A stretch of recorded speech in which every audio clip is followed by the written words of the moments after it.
And good evening, comic book friends. Welcome to another edition of Comic Book Roundtable. Tonight I have with me Reedham Steven and Mike, Sergeant America. How's it going, guys? It's going excellent. Great. We're going to talk some books. I think we're going to talk DC to start out with this week. So let's just jump right into it. What DC books do you want to talk about? Mike, what'd you get today? Batwoman. Okay. Let's just burn this place down right away. Huh? That's what we're going to do. So what'd you think, Mike?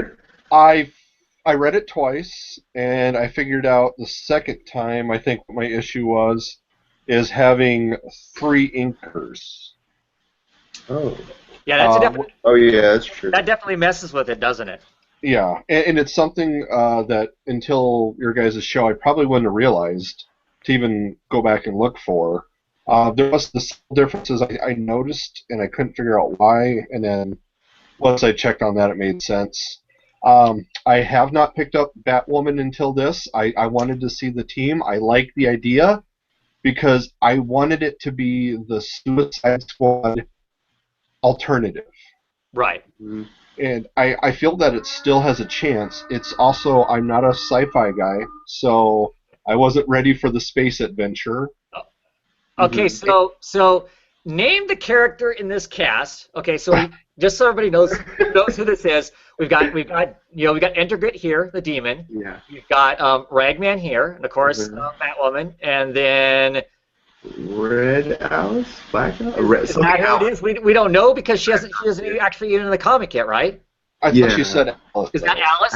Alice. Okay, that's her sister though, right? Yeah, that's what I thought. Right, and Clayface. Clayface. Which one of these characters is the sci-fi space-going character? Yeah, that's the other thing. Since I jumped on 35, I didn't know if there was 34 was going into space. I didn't think so. And the fact that it was all done and they come back to Earth, the same issue, I also went, this is filler. Why was the beginning of the storyline built? Right. Okay, so I meant to remember what the fancy Latin phrase is for this. This story is starting in the middle. Okay. It's starting in the middle of whatever's going on. And right offhand, I wanted to be all elitist and tell you what the Latin was for that, but I can't remember it off the top of my head. The lit degree is too far behind me, I guess. But that's what it is. But what's weird about it is normally when you get that kind of a story, you'll open it up and the first page will say, 6 months from now, or a week from now, or 10 days now, or 24 hours from now. There's nothing chronologically in this thing to tell you what the time frame is. Just suddenly all of these kind of street level or magic characters are suddenly in outer space fighting Morgan Le Fay in outer space around a satellite that she's going to use to do obviously something horrible that is some criminal mastermind kind of thing. So and you point out the inkers. Yeah, there's 3 inkers on it, and it's not like they even I-inked pages 1 through 4. It's like I inked pages 1 and 7 and 11, and then something else. So it's every single page is schizophrenic. It's the only time an inker page inked 2 pages together is if it was a 2-page spread. Now the art isn't horrible, but it's still it's inconsistent. Well, there's times that I even thought about Alice's face. I thought it looked really nice when they show it's like 2 or 3 in. Where her she's helping out. I thought that looked wonderful, and some of Batwoman looked great too. And I guess I was surprised by that too. There was, like you said, very distinct jumps in quality. Yeah, so it's all over the place. I'm not as enraged as I thought I might be because I had heard about this book before because I don't get mine until later than everybody else. I'd heard it was in space, and I'm like, I just don't know how this is going to work. But now that I've read it, I get what they're trying to do, that it's the middle of the story. And I'm assuming as they're at the end of this, of course, they're crashing down back on Earth, I guess. We're going to get probably a flashback to how they got where they're at. Because I am kind of curious to know how the hell these, of all people, somehow, are up in outer space. And as somebody who's jumping into it, it also didn't explain their power sets very well either. Because that was the other thing too.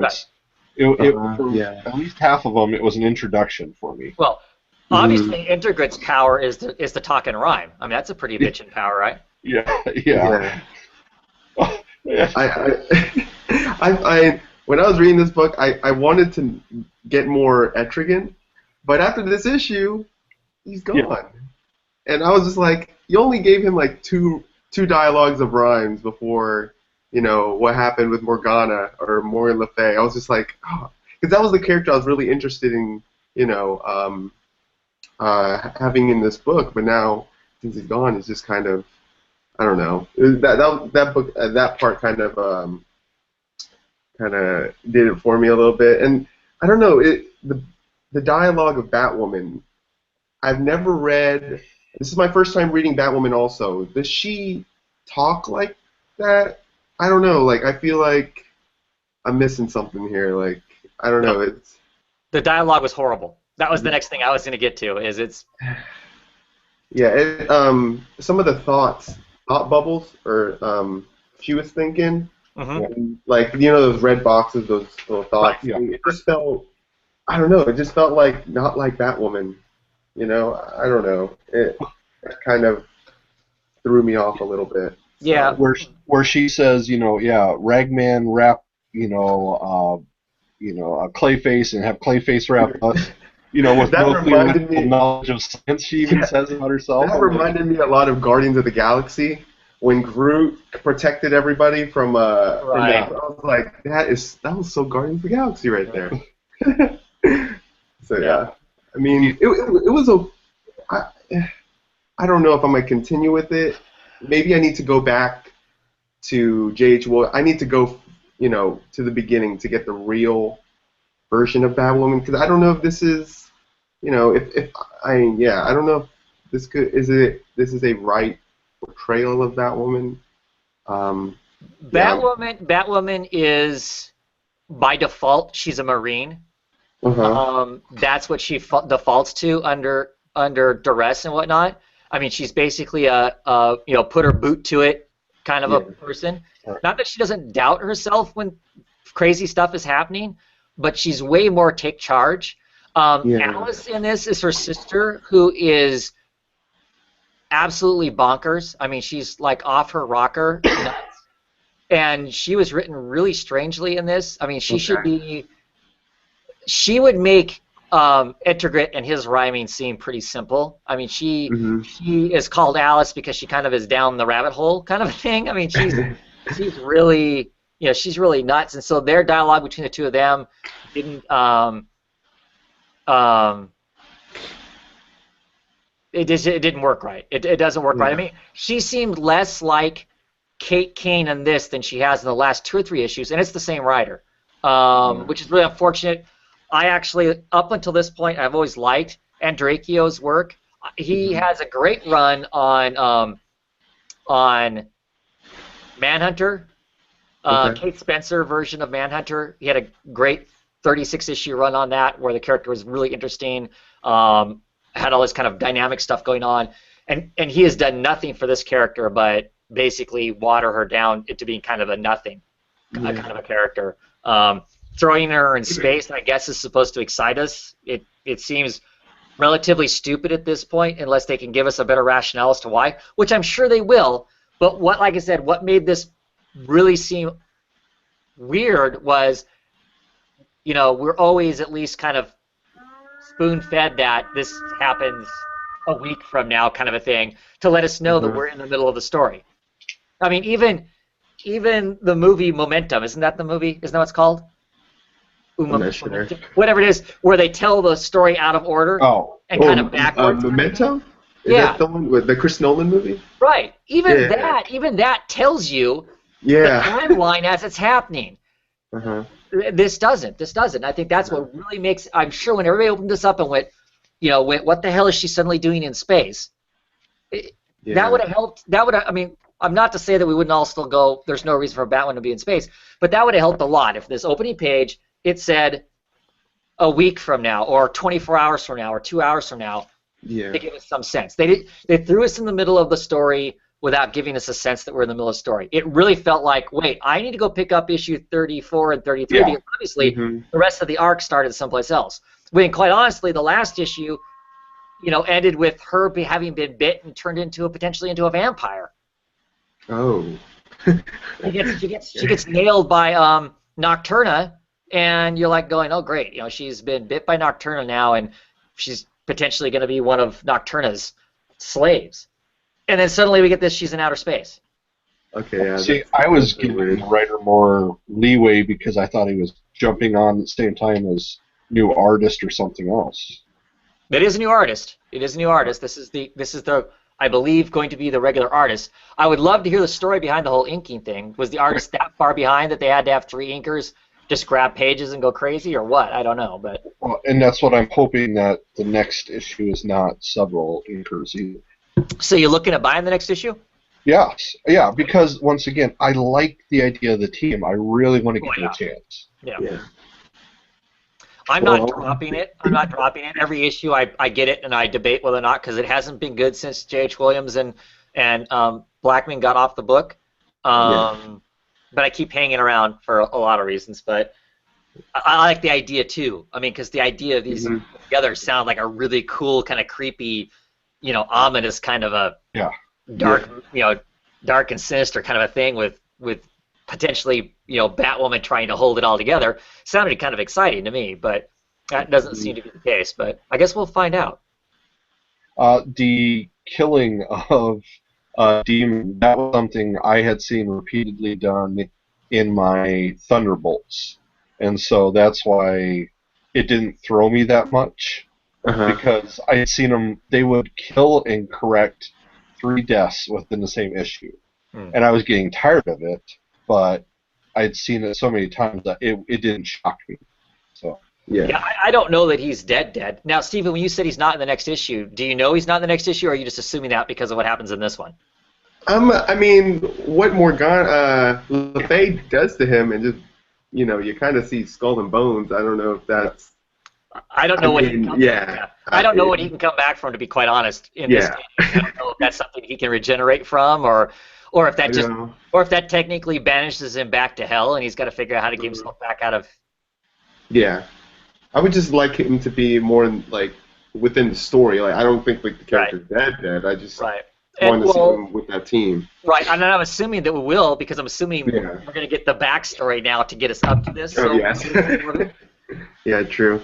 And if that's the death, of Demon. I mean, if that's Demon being taken out of the DC universe in that way, in this book, the editors should be slapped. Whoever made the decision to let's just kill Endergrit here. That makes sense. Let's just do it in this book. Yeah, okay. That person needs to be beat silly, because that is a horrible way to go. I haven't heard anybody say anything positive about that book. Well, and even the fighting, I mean, I thought that's the thing that they presumed was going to hook us. The fighting wasn't even very good.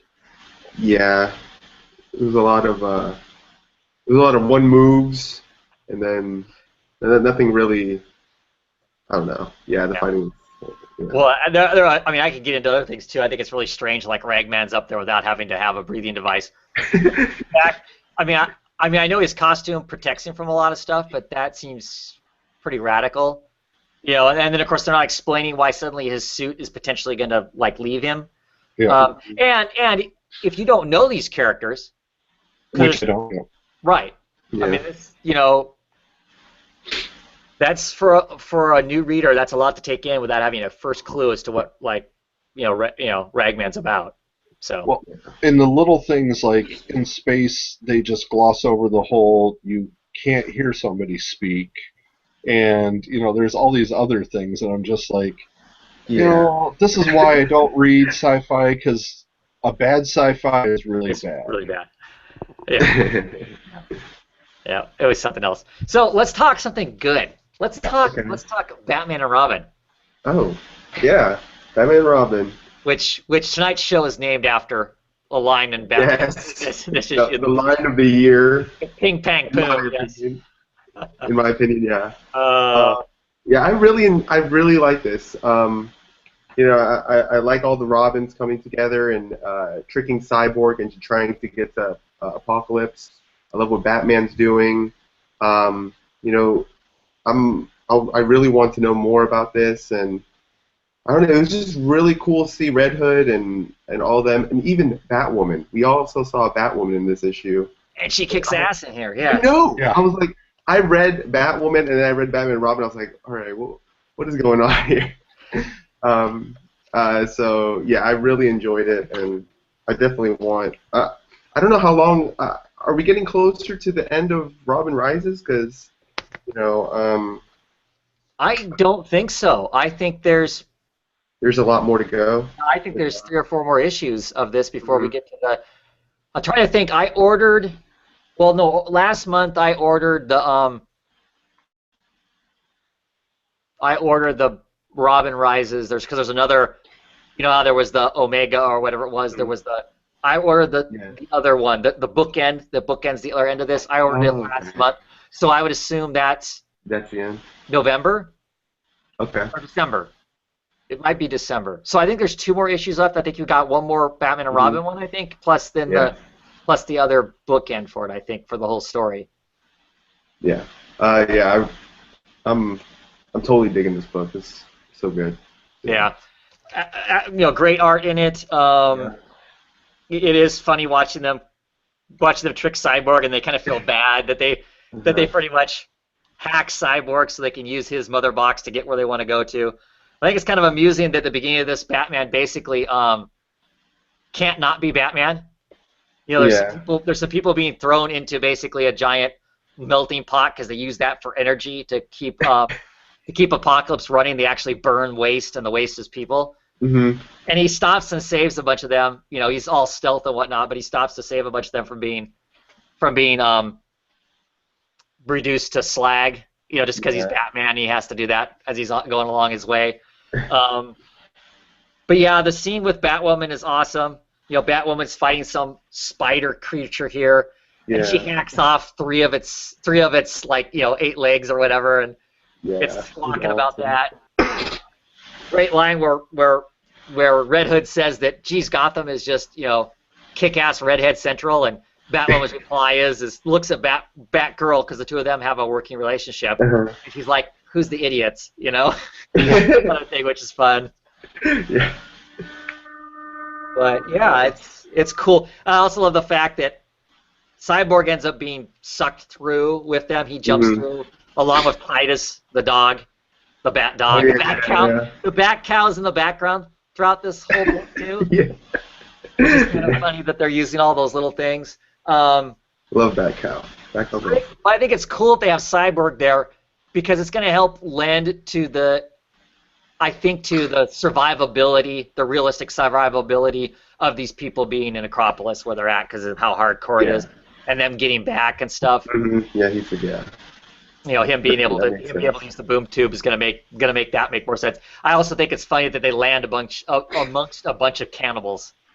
Yeah. Yeah, that's pretty awesome. So it's a fun book. Definitely. Love the art in it.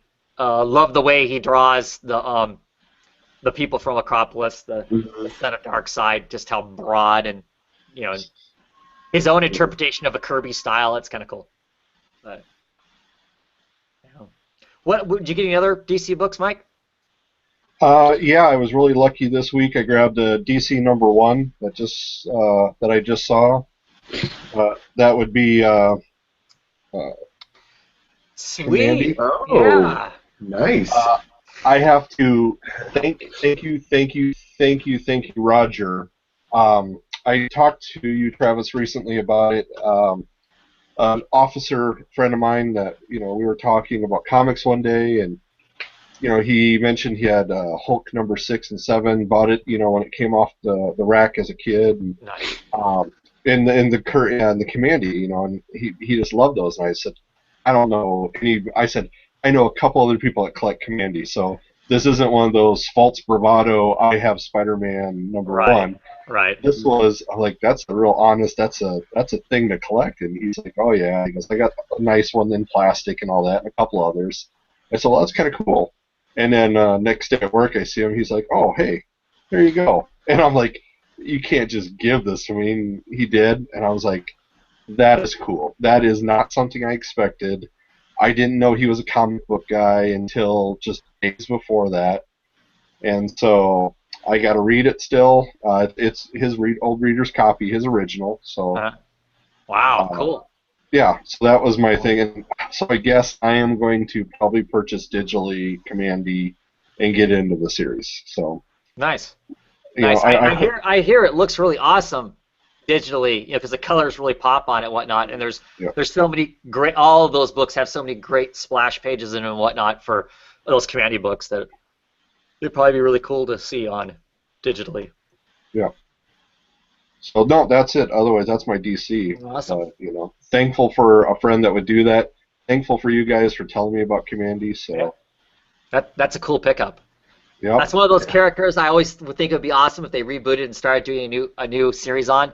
But I'm also really afraid that they would do it because they think there was rumors like that they were pitching. There were creators pitching a Commandy book, but it didn't turn out. Yeah, it's been pitched actually quite a few times. I think at one point, even Paul Pope pitched a Commandy, and they weren't interested at the time. This is before the New 52. They weren't interested at the time, and so that's kind of where he ended up doing that book, Battling Boy. He decided that that's kind of his take on Commandy in a sense. Not exactly, but that's kind of where he decided he wanted to do that kind of a story, and that's what he ended up with instead. So.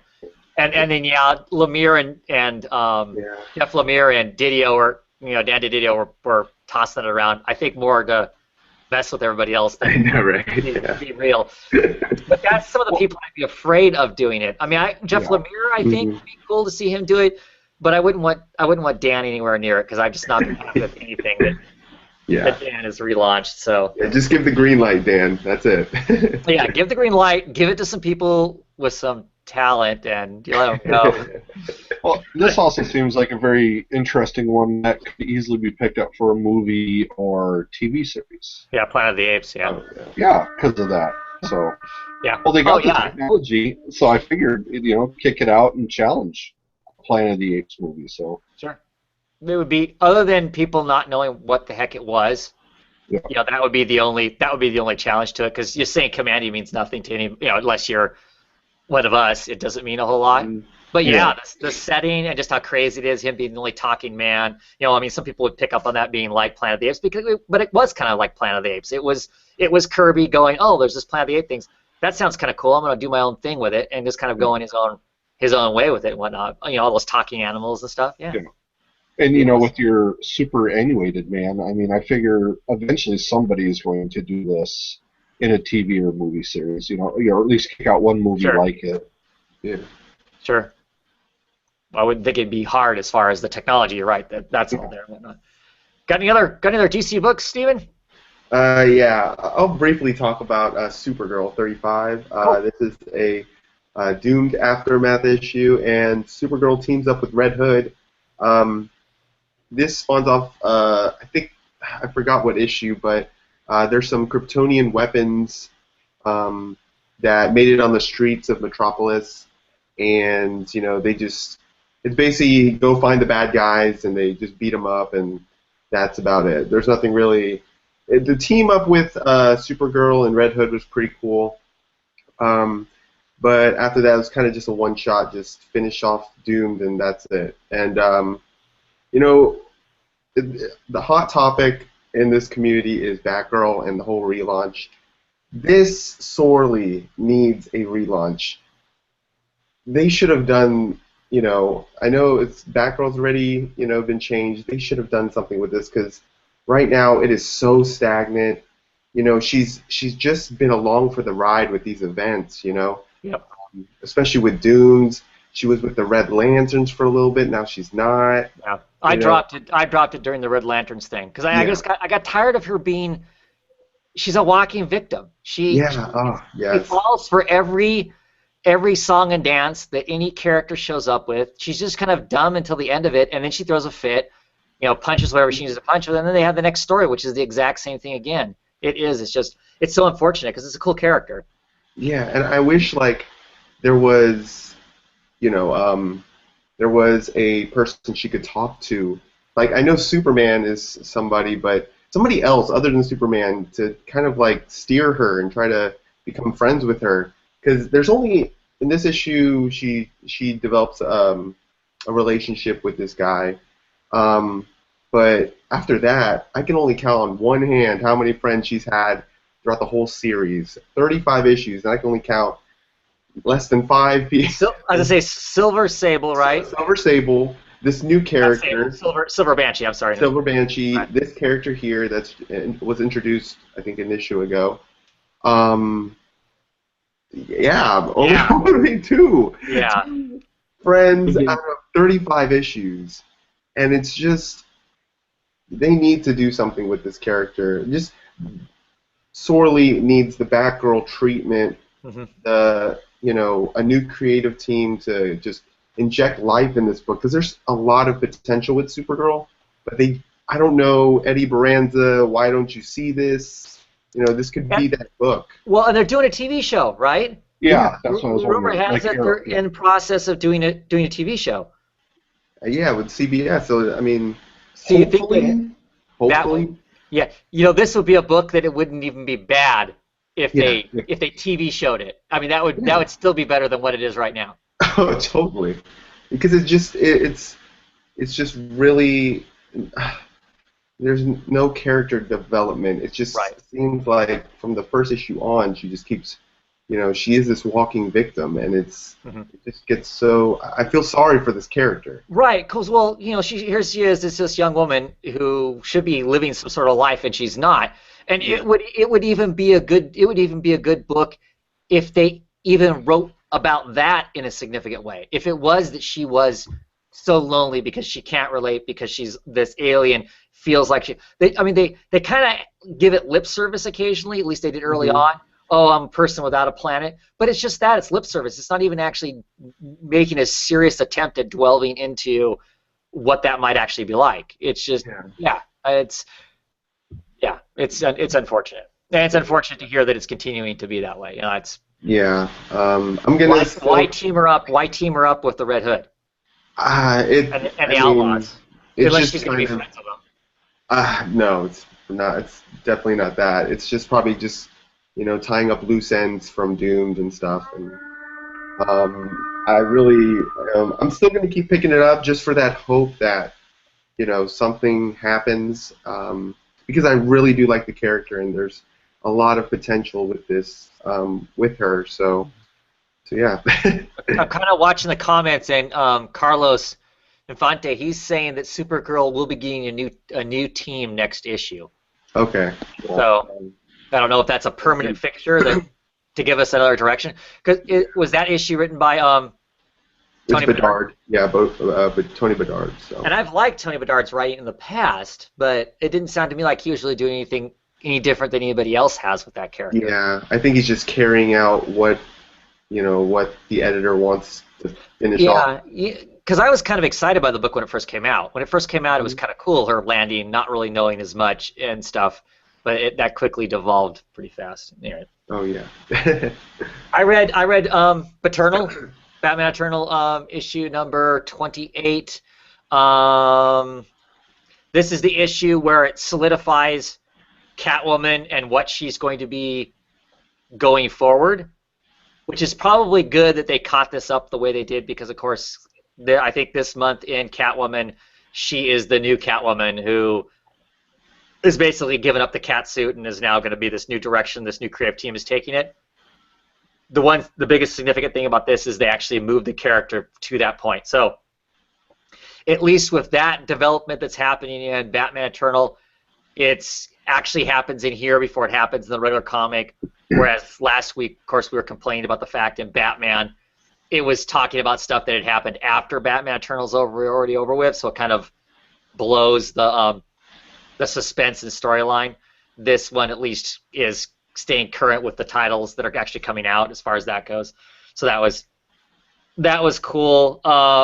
There's some good Killer Croc moments in here, and there's some Red Hood, Batgirl stuff in here. I don't know what I think of that. Batgirl almost kind of hits on Red Hood at the end of this thing, and Red Hood has to kind of go, look, I've never been Dick Grayson, I can't be Dick Grayson, and then he takes off, kind of thing. Which was actually, I didn't mind that line so much. It just felt, I don't know. I know things are really tough for Batgirl in this, but it never struck me that she would be so needy as to potentially imply that Jason Todd would be the shoulder to go to. That seemed weird. Yeah. Other than that, it is the ongoing spectacle and adventure that the Batman Eternal weekly book is. There's parts of it that are amusing and parts of it that kind of don't hold up if you get too critical about them. But do you think Catwoman is going to fill in a position like Fish Mooney in the TV series? She'll be way more powerful than Fish Mooney. Okay. She is the daughter of the Lion, which is this guy who at one point controlled all of Gotham, and she is going to take that name back basically and take his old contacts and show up and basically control the families. I mean, obviously she isn't going to control the crazies that are in Gotham. The Jokers, the Scarecrows.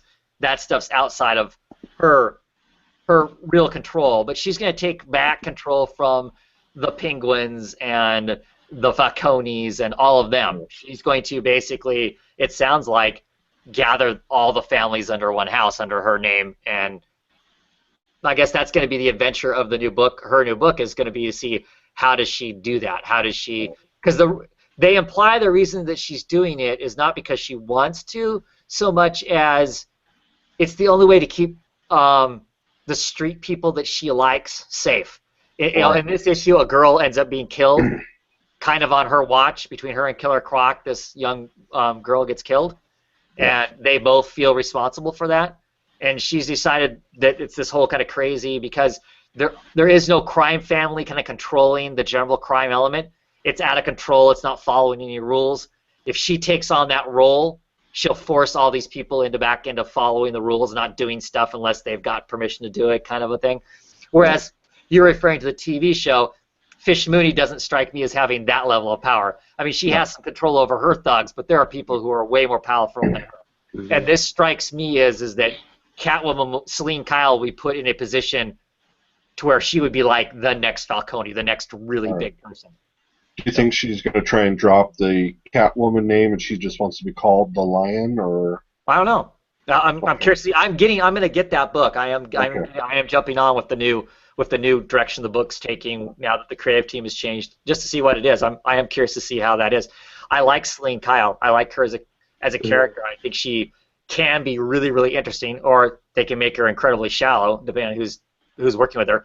I'm assuming in this case, hopefully, it'll be the interesting end of that, because there's the role that she's going to take on is so counter opposite of what she personally, her own personal, what I feel like is her own personal belief system on how it operates. I mean, she's such a free will kind of a, she's a cat. She's solo, right? She just does her own thing and that's it. And this is taking on this whole other aspect, this whole other, how is she going to be a crime boss? How is that going to work? I'm curious to see how that works. So definitely going to pick up that book. Yeah, I'm just wondering with Catwoman. I don't know. Is it coming out next week? That book. I don't know if it's. Yeah, I'm not sure. I think it is either next week or the week after that, I believe. Okay. I don't know. Like, do you think it's going to be more of a jumping on for new readers, or more of a Bat-Ternal companion piece to what's going on in Eternal, or what's going on in the story? Well, that's a good question. I think it's going to come down to how they write that first issue, right? Yeah. If they write that first issue as an assumption, well, I'm talking here. I'm looking to see what if it's coming out next week. If they write it with the assumption that you already have all that knowledge, and yes, it does come out next week. Okay. It does come out. If they write it with the assumption that everybody knows what happened in Batman Eternal and that whole thing, then it's a companion piece. Yeah. To me, it feels more like, now if they write that first one and give you a sense of, kind of everybody has some idea who Catwoman is. I think Catwoman is almost as universal as Batman is.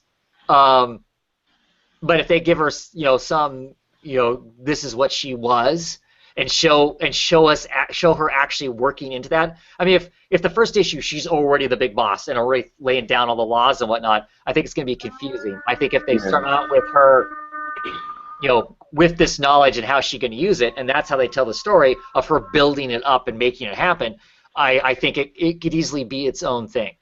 Like, how much of Selina Kyle has been developed throughout Bat-Ternal so far? Has it been, she hasn't been in a lot. She hasn't been in a lot. Okay. She's been in it a little bit, and basically Batman has said, look, you need to side with me. You need to help me regain control of everything, because the world's in chaos and lots of people are going to die. And her kind of going, dude, don't tell me what to do. I'm just going to go off and do my own thing. Forget you. You want to go play. You want to go play hero. Fine, you play hero. That's not my gig.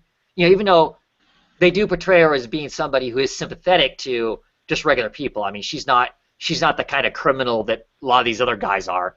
They do kind of touch on that. Then this issue is the really big issue for her, where she kind of got captured last issue. You got last issue. You got a sense of what her family is and stuff a couple issues ago. Last issue she gets captured. This issue she's about ready to get her brains beat in.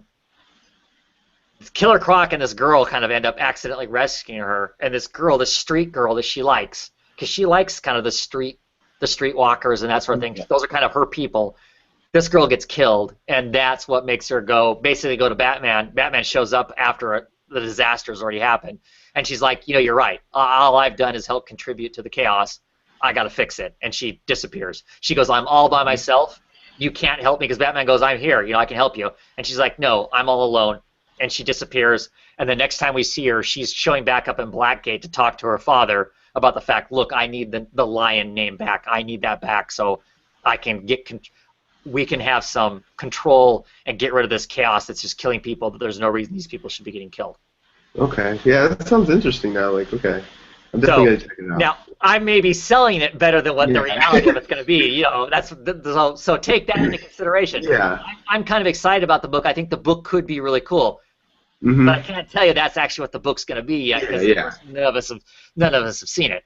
So I'm hoping when this thing starts out, they go into it new reader friendly from an aspect of you may not know what's happening in Eternal for her to be doing what she's doing. I mean, I don't think they need to explain a whole bunch about Catgirl to us, but they need to recap her connection to the crime lords and why she's going to have this sense of power she's have. I think the covers are all going to look awesome, because they're all done by Jia Lee, and I like his art style. If you don't like his style, they're going to suck. But if you like his art style, the covers are all going to look cool, if nothing else. So, the ads I've seen for it are awesome. Her standing in just a nice black suit with her whip and the cats and. Oh yeah, definitely. The hairless cat, yeah. Yeah, the kind of hairless cat there. Yeah, I don't know. I think she looks. Yeah, that's pretty awesome. Yeah, she's gonna walk around in a cool 3-piece suit, and I don't know. I think it'll be interesting, because, like I said, it's so opposite of what her personality is. Her to try and adopt this boss-like attitude when she's not a boss could be really good. Yeah. Or it could be a train wreck. It's being written by, I can't remember the woman's name. It's like Valentine, Geneva Valentine, I think. Yeah, she does. Yeah. She's a fiction writer. She's a novelist. Okay. I think this is her first foray really into comics, so we'll see. Could be really great, or it could be. Yeah. Who knows? We could be talking about this like Batwoman. Yeah. I can't imagine it's gonna be like that, but. Yeah, I know. Yeah. Any other DC books? No. Any DC news we need to talk about? The movies? Did you hear about the movies? Oh, yes, all the movies. We've got this massive announcement of, from 2015 or 16, clear 16 through to 20. To 20. We've got all these books, all these movies. We've got, 2 Justice League movies have been announced. A solo Wonder Woman movie has been announced. Aquaman. They're going to do another Green Lantern movie. It's probably been long enough that most people have watched that last Green Lantern movie out of their mouths. Yeah. Cyborg in 2020, a Cyborg movie. That one I find the most curious, and Shazam. Those are the two I find the most curious out of all of them, just because those are such not household names. The rest of those names, regardless of what you think of Aquaman, whether you think he's a joke or you think he's cool or whatever, most of us in some sense have heard the name Aquaman. So, but those last two, I don't know. Shazam, after all the talk that The Rock did about it, and all the announcement, for it to be 2019, that seems like. I mean, there's a lot that can happen there. Well, you're right. I know. How old is the guy? Like, right? Yeah, he could get himself crippled doing wrestling before that. Yeah. Or he doesn't wrestle anymore, does he? He just shows up. He does some part-time stuff. Oh yeah, does he? Okay. Yeah. Anything can happen.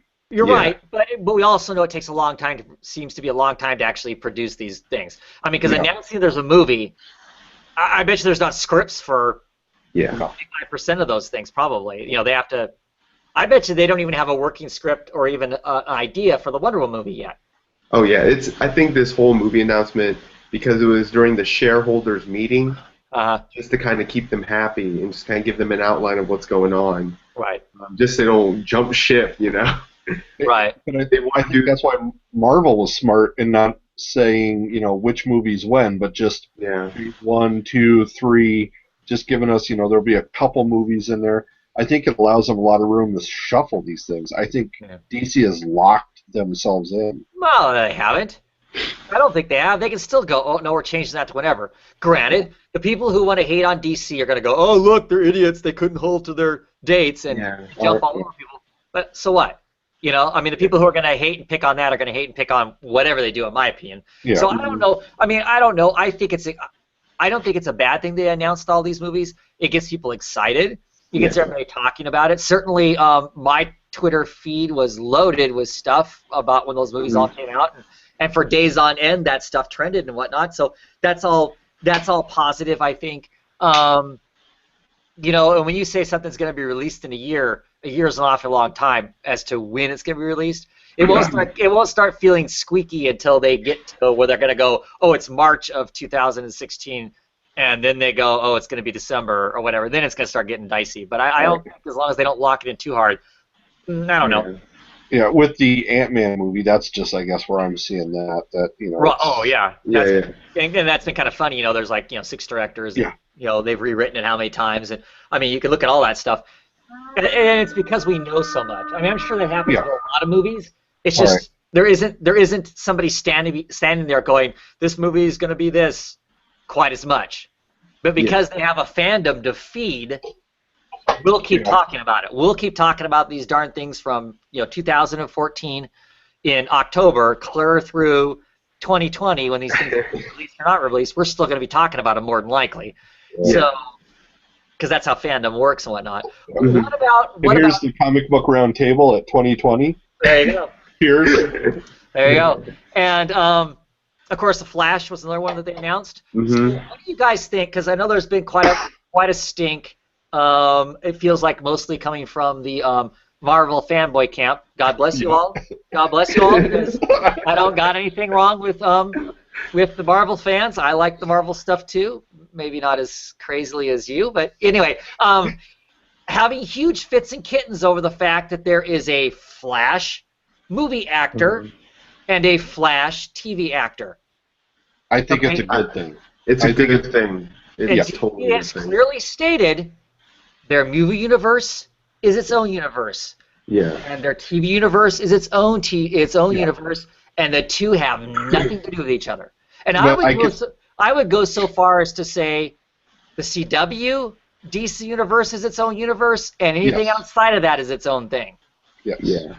Yeah, totally. Like when you're Warner Brothers and you're making a motion picture and you're putting millions and millions of dollars into production, you are not going to use an actor from the CW to headline your movie. Right. As much as there are fans of the show, you're dealing with the whole mainstream audience. You're dealing with a lot more than just the numbers that CW's putting out or the ratings they're putting out. This is on a global scope.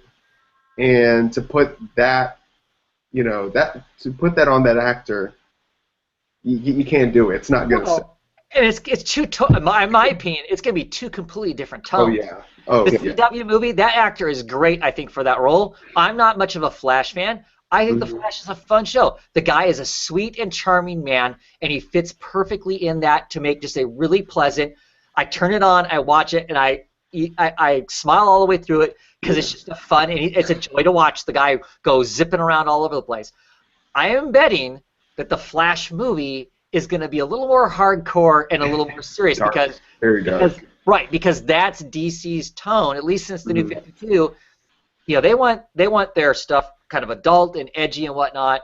Not to say it's not going to be cool to watch the Flash blasting across the big screen, but it's not. He's not going to be this kind of fresh-faced, cute, boyish kind of a man. Look at Man of Steel. Like, as much as the most optimistic superhero, would turn dark. And, I mean, it's got some mixed reaction, but that's the tone that DC's going. So they're going to have to... Go ahead. Oh, I love Arrow and I love The Flash. And for them to cross over is also right. I'm sure there's other parts where maybe it's not going to work so well. But the idea of it being tied in the cinema, I think, has been shown to fail with Marvel Agents of S.H.I.E.L.D.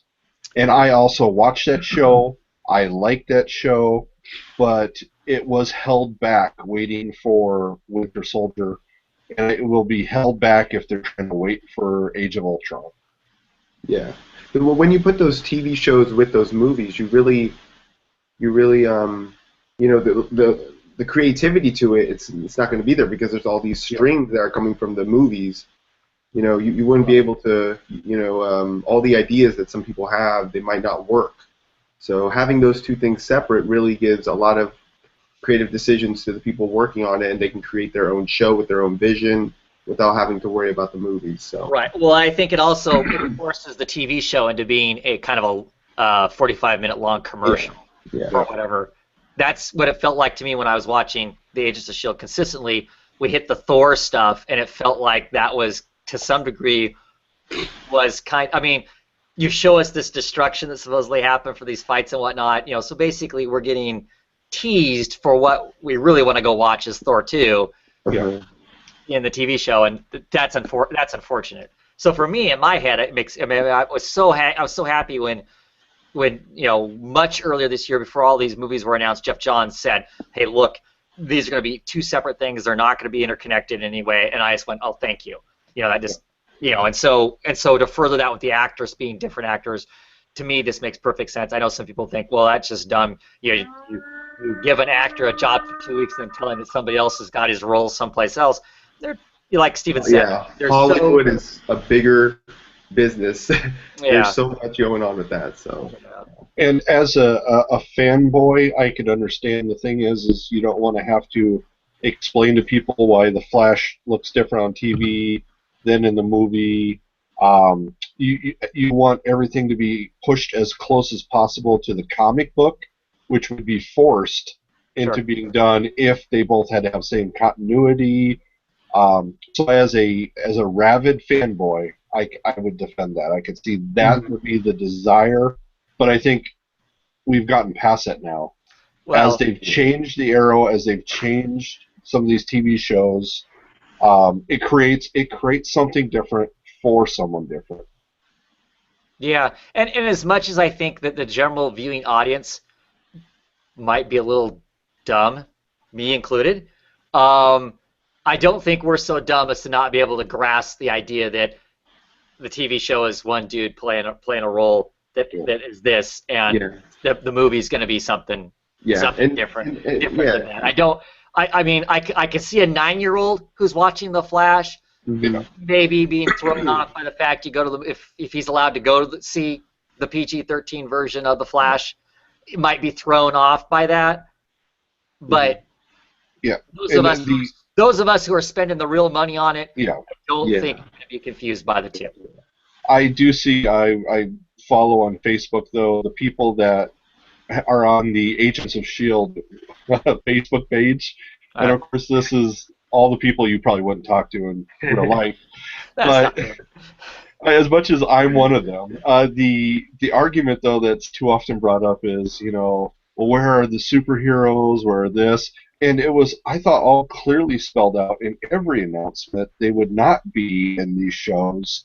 This is something separate. This is not going to bring in the Hollywood actors. You get Samuel Jackson, you get Maria Hill. That's it. That's all you get, and you get maybe a cameo once per year season, but. Yeah, like with those Agents of S.H.I.E.L.D. shows, I mean, what are the highest rating Agent of S.H.I.E.L.D. shows? Those are the movie ones where, the characters go into the shows and that gets your higher ratings. If you just put superheroes, like, it just having Batman, just Ben Affleck show up in the Gotham, how much would that really do to the story, How much more would that carry if Ben Affleck's there?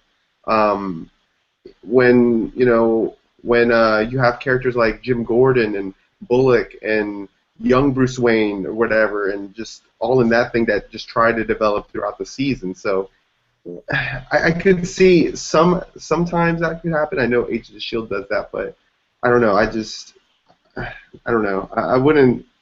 I don't like these mainstream actors come all the way to TV shows to kind of just do a little cameo and then.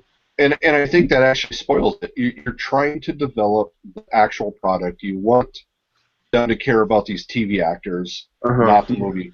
And I think that's definitely where they should go, and that's their strength, is support the TV actors. Yeah. So.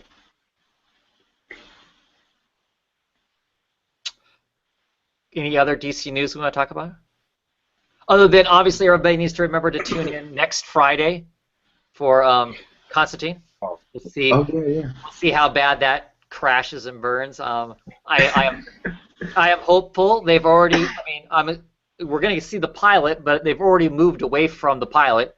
The pilot, they had originally invested in this new character they created that's going to be in the pilot, and no longer. I don't know what happens to that character or whatever, but they've moved a different female protagonist into the role into the TV show, which to me, as a long-time Hellblazer reader, makes sense, because the character that's going to be introduced after the pilot was a significant person in Constantine's life, or as opposed to this girl that's here as just somebody they created for the TV show. So anyway, I'm still crazily, I know, excited for that, hoping that it'll be cool, or at minimum not bad, if nothing else.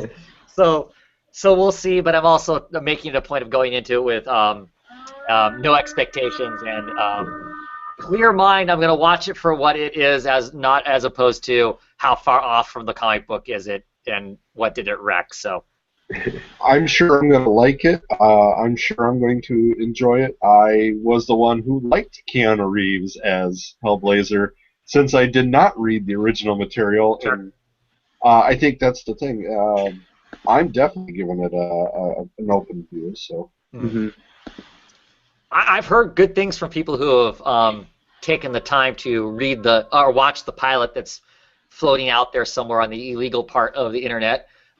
They seem to think that it was pretty good. So we'll see. Anyway, let's move on to Marvel books. We got Marvel books to talk about. I actually have more Marvel books this week than I do DC books.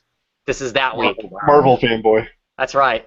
This is my Make Mine Marbles week. Yeah. I read Spear of Foes of Spider-Man. This is issue 16. This is the penultimate issue. Next issue is the last issue. It's going to be all over then. There's some fun stuff in this. There's been lots of backhanded stuff going on. Basically, everybody in the entire team has turned on everybody else and tried selling the exact same piece of merchandise throughout this last little bit of arc and whatnot, which has been really funny, except for Boomerang, who for 15 issues has been the person who's been screwing everybody else over every step of the way. It looks like ultimately his goal for this entire thing. See, Boomerang, the character, he used to be a pitcher for like the Yankees, and was thrown out because he was throwing the game. He was taking bets and stuff like that. He's basically, this entire thing has all about. It seems to be all about getting him back to where he can pitch another game for the Yankees. But is what it looks like. Ultimately, this whole thing's about, which to me is perfect. I mean, I don't care about baseball one way or the other, but it's just hilarious that ultimately, he supposedly stole a picture that had a painting of Doctor Doom without his mask, so you knew what Doctor Doom really looked like. They've supposedly stole the head of this this Uber gang lord and all this stuff, which they actually did find. I mean, they thought it was throughout the story, it's been kind of a mythos, kind of like a unicorn kind of a thing, and they actually find the real guy's head, by accident throughout it. There's been all this crazy, lofty holy grails they're after, and ultimately it looks like really all he was out to do was to get himself in a place where he could go and throw another professional baseball game, potentially. So I think that's pretty awesome. It's been fun. It's an amusing kind of a, laugh at the silly people, in it and whatnot, and I've just kind of really enjoyed it. It's been a fun run. Probably time for it to be done. There were a couple issues in here that felt like we were dragging stuff along a little bit. So, but it was a fun run. It was a fun run. So, look forward to that last issue. You guys pick up any Marvel books? I got Edge of Spider-Verse #5. Right on. Is that the Iron Man Spider-Man? It's a spider robot. Oh, okay. It's kind of like this is by Gerard Way and Jake Wyatt. I know Jake Wyatt through the Miss Marvel issues where he did the Wolverine team up with Kamala, and Edge of Spider-Verse has kind of each issue has introduced a different different Spider-Man, and in this one it's a lot of there was a lot of anime influences in this book that were pretty cool. So basically, Spider is basically the robot, and we find out in the beginning that this character Penny Parker's father has died, and he was the controller of the Spider robot. And these scientists, Aunt May and Uncle Ben, basically tell Penny that you have to take the mantle of the Spider robot, and there's actually a spider on the robot, and it actually bites her and creates this psychic link to where she can connect with the Spider robot, and we kind of go through her adventures and stuff, just learning how to control it and stuff. And she actually has a guardian, which is Daredevil. It's actually this cool picture where he's basically used to be Penny Parker's father's partner, and he's kind of just showing her the ropes and stuff. Like Spider-Gwen, I really like the idea of the story, and I really hope, which is probably not going to happen with all these Spider-Man books being announced, and there's a lot of you have Silk and Spider-Gwen, Spider-Woman. This idea of this, I would love to see an ongoing or something with it. I hope they tie in more with this character in the Edge of Spider-Verse event, because it's just such an interesting character and there's a lot of potential. I was really surprised by it. I really like Jake Wyatt's art. A lot of anime influences here.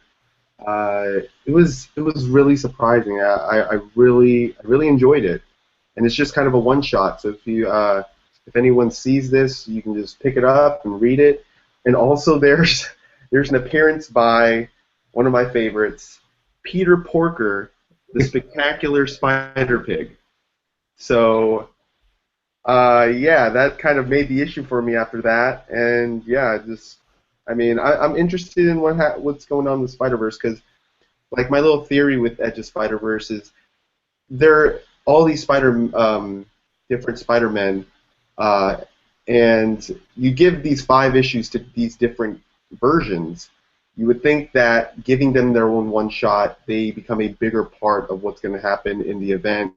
And hopefully that rings true, because you know, we did get an ongoing out of this whole Spider-Gwen thing, out of this miniseries. So I hope they touch more on these characters throughout the event. But it was really surprising, and you know, it's definitely one of my favorite books this week.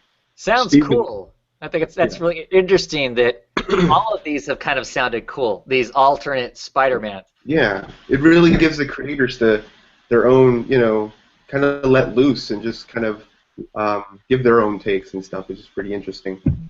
Steven, did you get the Superior ones then also? The Superior Edge of Spider-Man? No, I did. The only ones I picked up was this one and the Spider-Gwen one. All right. Yeah. The storyline seems to be going with the Superior because he ties in and brings in like 6 others with him that fight the bad guy that's going through the issues. Okay. Did that already came? When did that come out? Like a couple weeks ago, or? Yeah, it's I think at least 2 weeks, if not 3, and I think there's maybe one more Superior that's coming out. And in each of those, he encounters his family who's killing all the spider totems throughout all the other universes. So he gets together a band of like 6 or 8 of them to fight this guy. Yeah, I'm pretty interested. I think I might try out, you know, when Amazing Spider-Man 9 comes out, which I think kicks off the whole Edge of Spider-Verse thing. All right. I'm going to see how it is, because it's from what I've read, it really interests me, and to see how this all comes down. So, all right.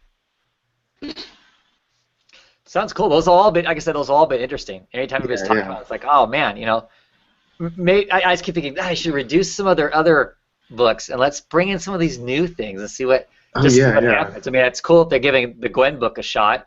I think that has as much to do with the fact just right now it seems to be very vocal. People are very pro these new, you know, female-led books and whatnot. So I think that's why it's getting that extra foot to, you know, to be exciting and for them to do something with and whatnot. But be cool. So I picked up Loki, Agents of Asgard. This is another March to Axis one. The last issue kind of was 2, I think. I still really enjoyed it for it being a book that's tied into the event. It had its own stuff happen in this. Of course, you know, we have the Red Skull, you know, who's using Xavier's brain to do telepathic warfare on basically everybody on the planet, which includes Lathia, which is where the characters are at right now. Doom kind of figures out that he's being messed with because his subjects are all rioting against each other, and Lathians don't fight other Lathians unless he commands it, kind of a thing. And Doom starts doubting himself, and once he realizes very quickly, wait, Doom doesn't doubt himself. He realizes he's under psychic attack and puts up spells to protect himself. Then he has to figure out how to protect the rest of his citizens who are tearing each other apart. Meanwhile, Verdi, who is a character who can't be lied to, she has been invisible. Loki made her invisible so she could kind of be tagged along as Loki was caught last issue. And she spends her time talking to Valeria Richards, which is great, a 3-year-old uber genius. And the conversation between the two of them is great. They could have their own comic book as far as I'm concerned, and they'd just be a kick in the pants together as they kind of work through things to figure out what they're going to do. She sincerely thinks that if Loki is let loose, he's going to destroy the world at some point in the future. Loki's going to turn back into evil Loki and destroy the world. And, of course, Verda, the person who can tell when people are lying or not, is like, oh boy, because, of course, the little girl isn't lying. She really believes that. But she also knows that believing it and it being true ultimately are two different things.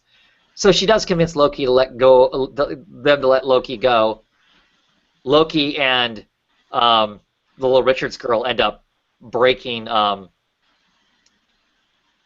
Red Skull's spell on them through some magic, because Loki has this sword of truth, which is interesting because when they use it, they create a way to make it, instead of striking one person, truth on one person, they strike this sphere, and this magic sphere then pushes it all across the lands. So Loki has never been struck with the truth ever in his life, so he has a personal meltdown when he's hit with this, the truth. Because I mean, Loki is, I mean, even this version of Loki, who is a very nice person who really tries hard to do the right thing, he lies every second to do the right thing. That's how he goes about doing it. So he has a personal meltdown with this whole being hit by the truth. But I ended up being really excited by the book because at the end of it, Magneto shows up at the very end of it, just stomps into Doom's place. And of course, nobody just stomps into Doom's place. And he's basically, look, Red Skull's jacking with us. You know, sometimes me and you fight, sometimes we're on the same side. But I've always been a man of my word. We need to go and basically kick Red Skull's ass. Are you with me? You know, and Doom's like, well, I'll tell you right now that I don't follow anybody, and Loki doesn't follow anybody either. But I think I speak for Loki when I say we'll go along with you, you know, as your partner. I have no interest in Axis. I have no interest in event books whatsoever. But by the end of this, I was like, dang, you know, issue 3 is where this leads off to. And I'm like thinking, dang, I may have to go pick up Axis number 3 because this book actually made me excited to see what the heck it's about. So it was successful in that. Now, will I really actually go pick up Axis number 3? No. You know, but it did. It really excited me to buy it. I still like the Loki Agents of Asgard. I had somebody on Twitter was surprised that I was reading it because they thought that it was very Mary Sue-like, and I'm assuming when they said Mary Sue-like that they were meaning that it's just a bunch of fan service. That's basically just, you know, fan fiction of sorts. You know, pandering to the, you know, the Loki fans. It's only pandering to Loki fans in the fact that it's about Loki. It doesn't feel to me like it's doing a bunch of stuff that would be very, you know, fanboy-like. So, I mean, it is its own whatnot. So it's been pretty cool. I enjoyed it. And, what's that? Doom does want you to go and get that Axis book. Of course. Well, because I'll talk about another book that ties into it too that I was actually pretty excited about and why I might be interested in actually picking that up. But anyway, it was a good book. I like the artist. The artist, Chuho, I guess is how you say his name. I don't have a clue. He's actually going to be doing the artwork on. I noticed another advertisement from Boom Studios. They're doing a Sleepy Hollow tie-in to the TV show, and he's doing the artwork on that. So that looks pretty cool there too. I may actually look at that because of the art, which I normally wouldn't even look at a TV tie-in book. So anyway, let's talk Miss Marvel. Yeah, Miss Marvel. Looks good. Looks good. This issue was really cool. Medusa, Medusa's in this issue. We get the little fallout of what happened in the last issue with this little. Is it a robot that attacks the school? Yeah, attacks the school. Mm-hmm. And yeah, she meets Camilla meets Medusa and tells her you know, she's an Inhuman and what's really going on with her. And the twist at the end was really interesting, and I'm really curious to see how that plays out. But I love this book. Sorry Crypto, sorry Bat Cow, sorry Bat Hound. Lockjaw is probably one of the best. He's the best right now. The way Alfana just draws him, he's so lovable. he's just a cool character, and it's awesome. So, yeah, he's just a big mouth and jowls. That's he's just this big mouth and jowls, and he's just, you know, teleporting all over the place. Yeah. Like when Miss Marvel's just telling him to do something, he just like he has that expression. Yeah. All right. The happy dog, arf. Yeah. Yeah.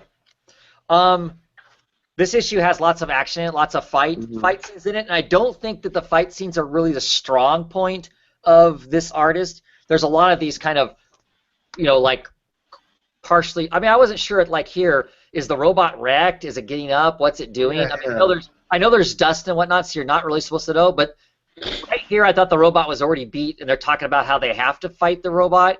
So there's some points there where I don't think that's necessarily the artist's strong points, but I still definitely really enjoyed Really enjoyed it. You're right. The ending of it is an interesting dilemma, and I like the fact that the writers are not keeping it too simple. I mean, it's simple in some sense. You know, Camilla's trying her hardest to keep her life as simple as possible, but you know, life isn't simple. She gets to the end of this thing. She thinks she's rescued these people. She thinks she's done the right thing, and then they basically turn around and turn it on her ear to where she's like going, okay, that's not what I expected. You know, so that makes it really interesting. That makes it way more complex, way more depthy, which I think is great because, of course, life isn't that simple. Life's not as simple as walking up, punching the bad guy, and then you go eat pizza because it was an easy day, and that's the life of a young superhero. You know, it's complicated. It's complicated. You know, they explore her powers more as to what can she do or not do, which we're still not 100% sure because neither is she, and that's cool. I like still seeing that growth of her trying to, you know, figure that out. I love but then, you know, it was, you know, kind of point at the artist where he doesn't do some of the fight scenes well. Some of the other stuff's great. I love that picture of her with the giant hands, the two-fisted hammer that she's doing here, where her hands get really huge, and she's gonna bust the robot. That's just cool looking. That is a lot of action, and her all that look on her face as she's cocking back to hammer the robot. That's some cool stuff. I like Captain America's shirt too because she's such a fangirl. Well, yeah, and she is. Oh yeah. She's a hardcore. I mean, that's what she wore to school. You know, that was the shirt she was wearing to school when they got attacked and whatnot. You know, kind of a thing. So yeah, it's cool. The introduction to her being an Inhuman as opposed to a mutant kind of throws her because she thought she had it figured out. Oh, I'm a mutant. Okay, that works. You know, and Medusa's like, no, you're not a mutant. You weren't born with the powers. You didn't get the powers when you were at puberty. She's like, oh my God, don't talk about puberty. You know, she's not over her mom telling her that whole, you know, you're a woman now thing. That was you know, her throwing in that. The little bit of gamer speak that she puts in here. You know, oh my God, I got the perfect build, and then they came along and nerfed me. You know, great stuff. If you don't know that stuff, you kind of go, oh, okay, I don't really know what that is, but it's still just kind of. It's cool. It's just a great book. You know, it's just that's awesome. It's just hard not to read it and have fun. I continue to tell people go pick it up. The trade is out this week. If you see it at your shops, I cannot recommend it enough. I mean, the best book that Marvel I think is putting out right now, and it's $2.99. Right. Yeah, the quality and the price is perfect, you know. So and another thing is, and I was thinking about it after reading this issue. You know, they introduce her as, you know, they tell her that she's an Inhuman, and part of me just kind of want to look at the future of this book, you know, and how Marvel is starting to play up the Inhumans, you know, starting to make the Inhumans kind of replace the X-Men here. How far is this book going to go until, you know, Miss Marvel starts to become part of that Inhuman team, and I don't know how the book is going to change after that. You know, because they're at the early stages of hyping up the Inhumans. But there comes a point, maybe next year, maybe down the road, that, you know, this book kind of could change a little bit, and I'm not so sure it's just going to be about Miss Marvel anymore, compared to, you know, what the grand scheme of what Medusa has in store. So, you know, that's kind of me. Just, I love this book. I'm kind of hesitant on the future of it. It's still kind of you know, it's still kind of hazy with what's going to happen in the future. So It's true, and that's definitely a factor. And we've got Damien here, Sleepy Reader 66, came in just in time. We're talking about the potential future of Miss Marvel, with of course, them clearly introducing her now as an Inhuman, and as we feel like the Inhumans are slowly going to start pushing the mutants out of the Marvel universe. At what point is Ms. Marvel at risk of it losing control of being just this kind of, you know, book about Camilla and her life? In my opinion, if they let the book continue to evolve like it is, and Camilla has a choice in what happens in her own book, she will never be the Inhumans. Not to say that she would help, because she's a good person, and if they needed her help, she would go and help. But home is still important to her. She clearly states in this book, my home is not on New Attila, or whatever that place is called. My home is on Grove Street. That's where I live. That's my home. She will always. That's what it'll always be. I don't think she'll ever change from that. That's what, So if Marvel lets the book alone, that's where it'll happen. Yes, as everybody's smiling. Realistically, is that what'll happen? I don't know. And this issue, well, both her saying, this isn't my home, also spent a lot of time introducing her to the Inhumans and making very clear to us readers, some of whom probably only read Ms. Marvel, because she's been an entry point for a lot of people, that there is this outside world that she's going to be a part of. I don't know. And I'm okay with that, because every introduction so far that they've had in her book has made sense and has felt good, and by the time that person leaves her book, I felt good about the entire situation. Wolverine rolling into her book, being in her book, even him contacting Medusa, or contacting Captain America, and Captain America talking to Medusa, that all felt organic, and it felt like it worked. It felt like it worked with the consensus of there, and didn't feel like it messed with the book. Even this, where we get even a further, Medusa introducing herself and letting us clearly know that all of my plans for you are not done yet. Clearly, she's going to have to deal with the Inhumans again at some other point.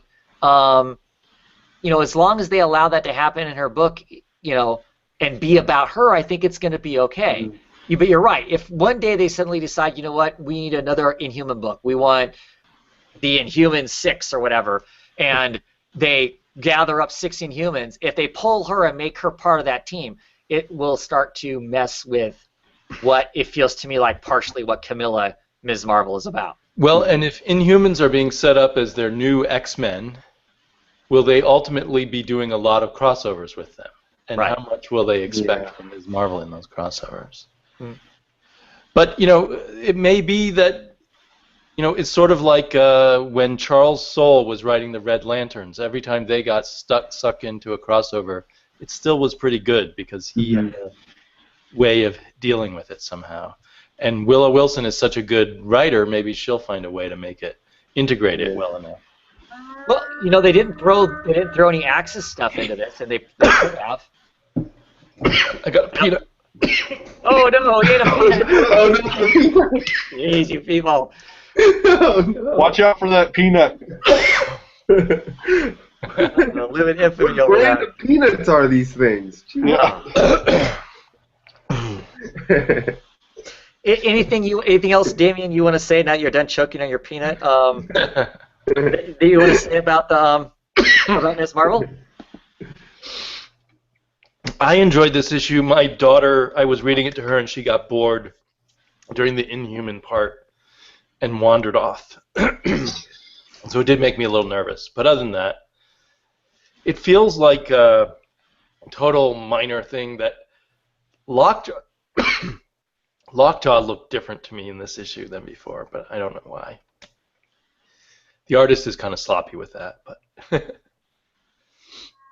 well, that's kind of their art style to some degree. Anyway, they're really loose with a lot of that. So anyway, yeah, I like the issue, and I'm not too worried for now, but I'm imagining myself dropping Ms. Marvel someday. Yeah, I guess I'm not that, but I feel like if we are talking a future where that's going to change, that's like a year from now. And if I can get 20 issues of this book that's like this, I'll be so happy that I got 20 issues of this. In this day and age of the way they shift comics around and creative teams and stuff, if I get 20 issues, I'm going to be tickled to death, because it doesn't seem like we get that many books where we get these kinds of runs that go on this long. So the average run is for Marvel's like 12, 13 issues. Maybe around that time. It kind of feels like that for some of the stuff. Yeah. So, we've already gotten 9 issues without any event book bumping into this thing and messing it up. Ooh, 9 issues without an event. In a Marvel? We have to say that, but that's true. In a Marvel thing, I think that's. The way they're churning out events. But that's also because right now she is such a small person in the Marvel universe. She doesn't have the connections. You know, I have to admit, if there's some earth-shattering thing going on, it makes sense that it affects Captain America because Captain America is a huge deal within the universe. So, you know, yeah. Well, maybe you guys already mentioned it, but she's the writer Willow Wilson or G. Willow Wilson is now going to get a gig on the X-Men for like 4 issues or something like that. Oh, is that it? Yeah. I was right. It was a good sign that Marvel is handing the reins over to her on more books. I didn't realize it was just a short run. Yeah, it's an arc. She's got an arc she's doing. Not to say that won't turn into something else, obviously, but she's got I think it's like a 4 or 5 issue arc that she's going to get to. She writes some good stuff. I mean, people who don't know her, you know, she's written a lot of different kinds of stuff. She's got a great book called Cairo that I really enjoyed. She had a Vertigo series that was 3 or 4 trades worth called Air that was interesting. I really enjoyed it. You know, she's got stuff out there if you're curious about other stuff she's done. Not like this. It's different. I mean, different subject matter, but still some good stuff. Damien, you got any other Marvel books you want to talk about? No, I'm pretty much just, in terms of buying at the store, just going for Ms. Marvel, and the rest, I get a few in the mail from Marvel, and the rest I'm just reading on the Marvel app. Okay. Because it costs me almost nothing. Right, unlimited, yeah. So the other Marvel book I picked up was Magneto, which of course is another. Well, this one doesn't say March to Axis. This one just clearly says Axis on it. First and foremost, Deadpool invaded my comic book. That's never necessarily a positive thing for me. As everyone knows, I'm such a Deadpool fan. I actually like this issue. This is yet another tie into the Axis stuff, and I actually really enjoyed it because in this issue, basically Magneto is gathering up a group of bad guys or morally questionable people to go and deal with Red Skull and the Sentinels. They've basically, I guess, from the Axis story, which I'm not reading, the Sentinels are stomping around, and the Sentinels are kind of Magneto's fault that they're the way they are.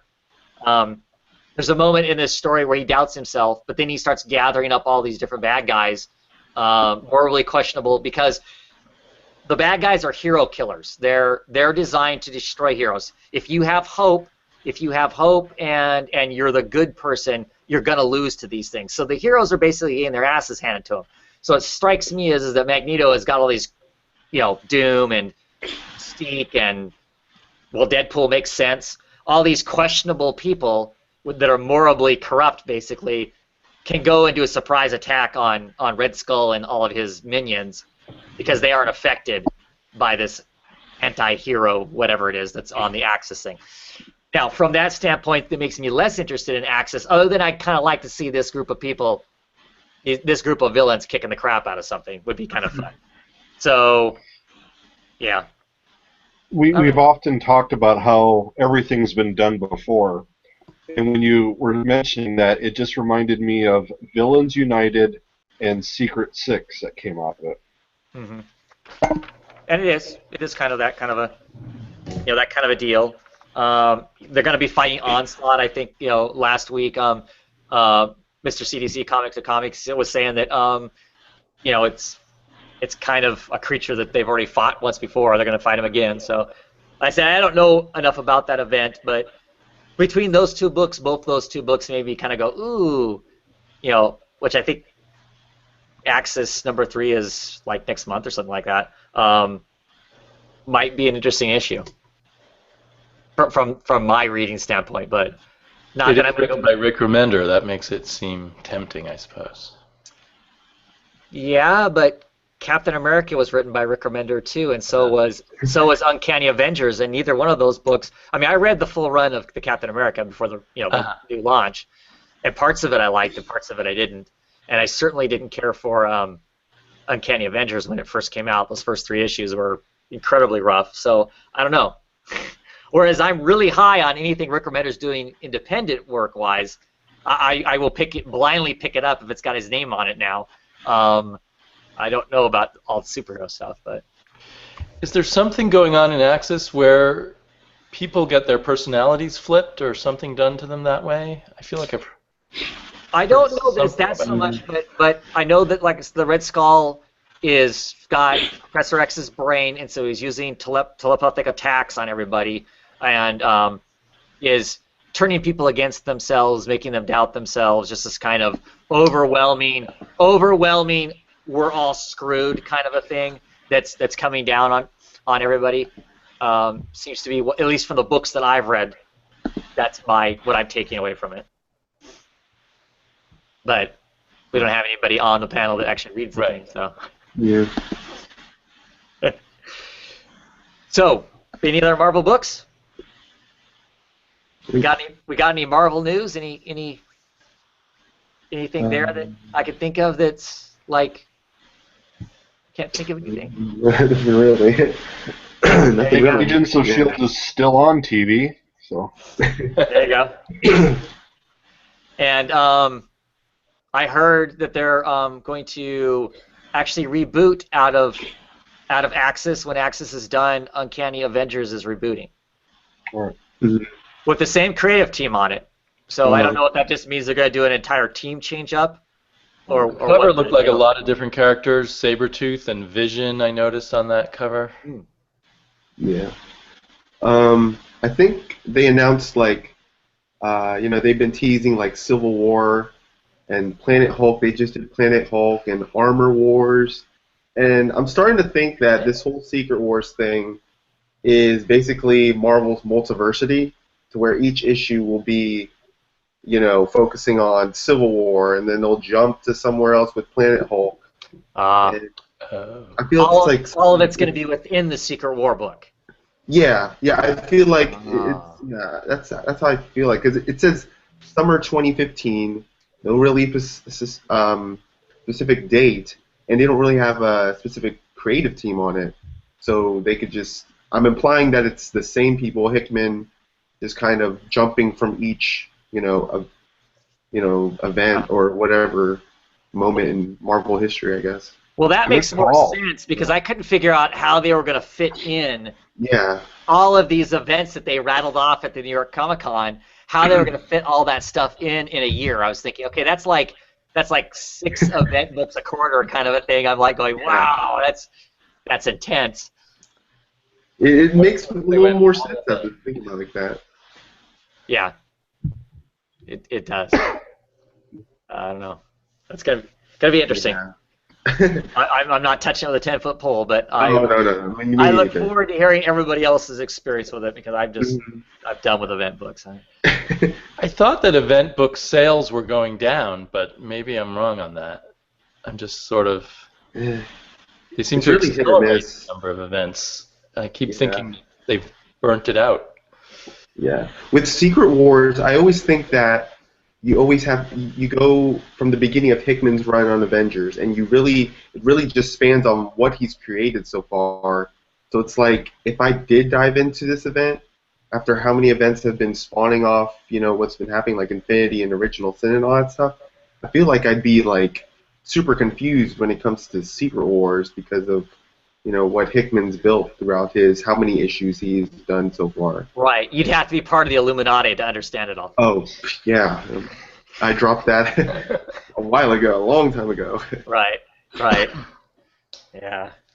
Yeah, I don't know. It'll be. I'm always curious about them and whatnot, and it's those kind of things that, to me, if I ever read it, I'm just gonna, I want to grab it and trade and read it that way, because too much. So let's roll on to independent books. Okay. Anybody got any independent books they're itching to talk about? And Life After? Let's talk Life After. Okay. Which you did drop, Mike? Yes, and I'll talk more on that later, because I have the other Falco. Go ahead, Damien. What you think? Now I'm trying to gather my thoughts. I mean, I really enjoyed it. I think the deeper we get into this, the more I'm in the groove of whatever it is he's doing here. Right. Combined with reading The Devilers, it's a little shocking how into God and religion he is, because he's both of these books are so deep into religion, but I don't know, it's just really fun, a fun book about the afterlife. Yeah. And I really love the artist's coloring. He does his own coloring, and it's, I don't know, it's a really pleasurable comic book somehow. It's really, really well done. Yeah, it's got a lot of deep stuff to say. It's got some great huge scenes of the. This is a scene of our main character, Jude, who has the ability to grab a hold of people and kind of see what their sin is and what's going on with them.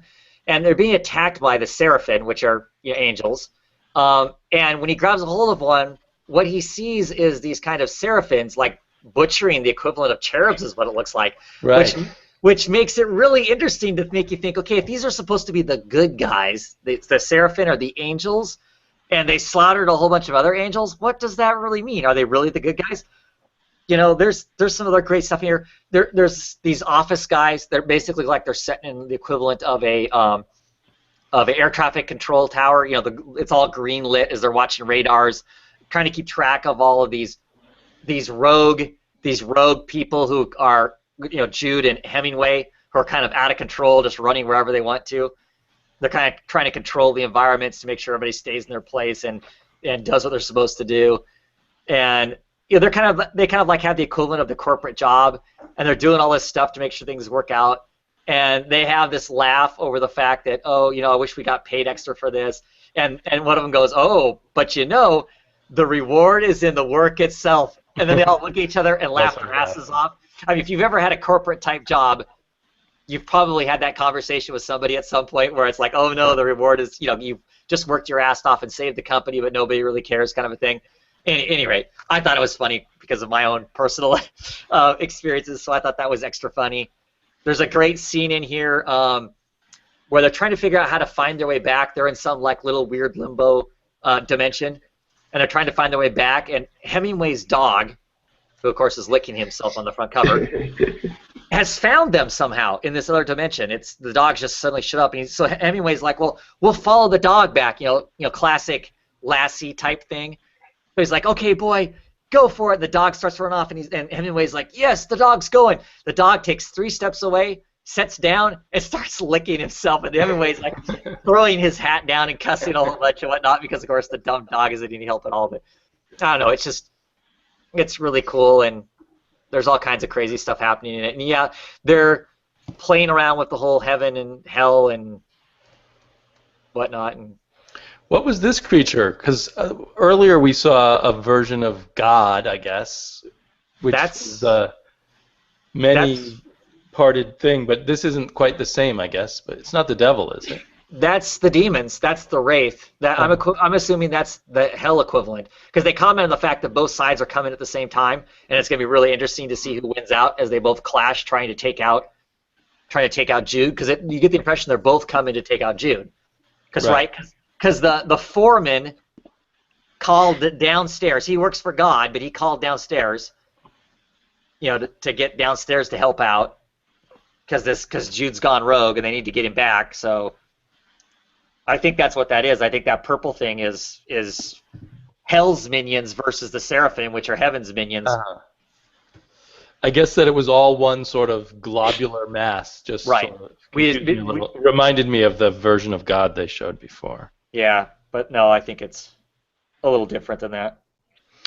And what did you think when the office worker bureaucrats say, you ever think that maybe we're on the wrong team? And the other guy says every single day. Do they mean they wish they were on the side of the devil, or is there some other team? I think no. I think it's the subtext of because, you know, there's a point in this where Hemingway basically they make a comment that, look, this one guy is stuck in purgatory, some version of hell, because he stole the sheep, went and took it home, was going to kill the sheep to feed his family, but decided not to because it's not right to steal, so he took the sheep back, and then his daughter starves to death. Right. But he's put in hell, even though he went to do the right thing, and then, you know, I mean, the right thing would be feed your child, right? You think that would be more important than stealing a sheep? But God is not a forgiving person, basically, is implied there. To me, I took that, and this, maybe just my own bent on the whole thing, was that they're basically saying, we work for the good guy, but that doesn't mean we're always making the good choice, working for the good guy. Because that's morally questionable, right? Which is worse, stealing a sheep? Should you go to hell for stealing a sheep when you're trying to feed your children that are starving to death, and because you decide to take the sheep back, your child starves, but you're still punished for stealing the sheep? How is that a bad thing? Yeah. Kind of a thing. To me, that's where I took it at. Not necessarily that they wanted to work for hell, but just that, they know their job is not morally clear. Right. I love the twist at the end where they meet the woman who he sent to heaven. Right. And I don't know if I should say what that twist was, but anyway, I thought that was very powerful and cool. Yeah, and really curious to see where that takes them to the next time. The images for that end of that thing is cool. They're basically, the Seraphim catch them and put them in kind of a prison of sorts, and the prison is this kind of, here, Damien's got a picture of people, they just sort of hanging over an abyss in these little jars, basically, or glass enclosures. And there's all kinds of random things, like there's a camel in there and some other weird stuff. So no idea what the camel did to offend the heavens, but but yeah. I almost wonder if everybody's in hell or purgatory and there's no one in heaven. Yeah, could be. Because anything you do might be a sin. Right, and I'm like you. Every issue. I mean, I was on board the first issue. I thought the first issue was fun, but every issue just kind of gets a little thicker and gets a little deeper and just kind of makes everything feel a little more solid as far as feeling like we're moving somewhere. I don't know if that's exactly how I describe it, but I just really have been enjoying it. And each issue I enjoy more than the issue before it. Yeah, I'm very impressed how he's managed to take this, what may be an anti-religion screed or whatever, but he's managed to make it just into this really interesting, complex fantasy. Mm-hmm. Mm-hmm. And then he wrote this too. Yeah, and that's what. Mike? Yes, I did, and I think that's what I was thinking about too when you were originally talking. Is it seems like he's dug into, a couple of ideas on his interpretation of heaven, hell, sins, God, the devil. And he's playing out certain ideas in The Life After and certain ideas in Devilers. Right. In the Devilers, God is a little bit more like a fallible super being who's now apparently hiring the Devilers to be his superhero team on Earth for him, in a sense. Yeah. That was the takeaway. There's this picture of heaven here, which I don't know what it's supposed to be. It's a bunch of planets. And God himself shows up a lot. I mean, it's kind of shocking to read a comic book where God is on the page for the issue. At least I find it kind of shocking. Always used to people dealing with God on a symbolic level. You used to being a little black Scotty, huh? I was also weirded out by that little black Scotty too, but there's kind of a cool thing where the atheist can't see God, and then the atheist sees God as an image of himself. Yep. I guess they were all probably seeing something different when they saw God, but. Yeah, and I do like that because they talked even about that, like, you're omnipotent. He goes, my influence over the current state of affairs of the universe is overstated. Right. And it's to show, that all this stuff can happen, because it was the atheist was the angriest at, God.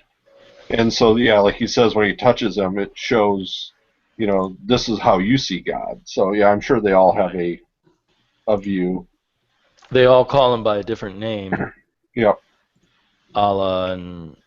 I do like that they also explain who each person's power is. That I do like, since we read so many comics and they come out once a month, it's nice to be reminded who all these characters are. Yeah.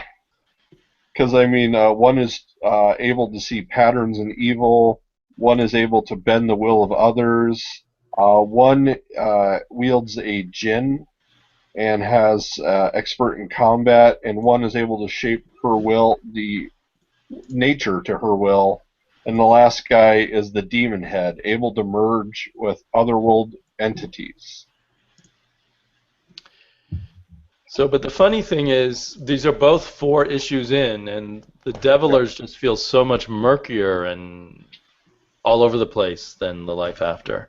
I did like this issue of the Devilers, so I probably will continue with it. See, because that's when I saw it on your video that I thought you were dropping it. I had planned to drop it after number 3, and I actually felt guilty because someone had picked it up because they thought I'd recommended it. All right. And so then I picked up number 4, and I actually kind of liked it. Yeah. I do like this one because I like the idea of the superhero fighting team. It kind of reminded me of the Constantine movie, or maybe even the comic if I would have read that. But it's God hiring these people to do the work. Though, like you said, it's 4 issues in, and they're just finally explaining what I need you to do, and now it's like it's going to start. But as far as I know, it ends on number 7, issue 7. That's weird. Yeah. It definitely feels like these 4 issues were just the opening salvo in a long series. Yes. So it's only 7 issues long? To the best of my knowledge, yes. Huh. Maybe that's like we're hoping there'll be more issues, but we're telling people 7. All right, because the only reason I say that is on one of the other books that I read, they showed 7 issues, and I think that's why I'm guessing that, because it had it all out to 7.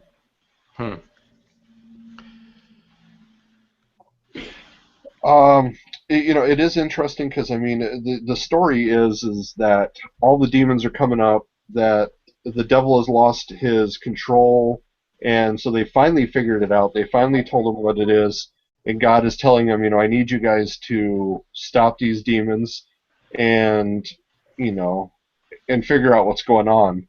With that explanation, it totally seems like this should be a very long series. Like, this is the beginning of a 30-60 arc.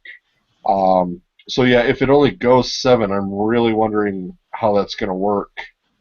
Because like you said, we're just getting to know these people's powers. We've only seen 3 people do much of anything, and the twist that they just brought in, I guess maybe that's how I could see they could end it in 7.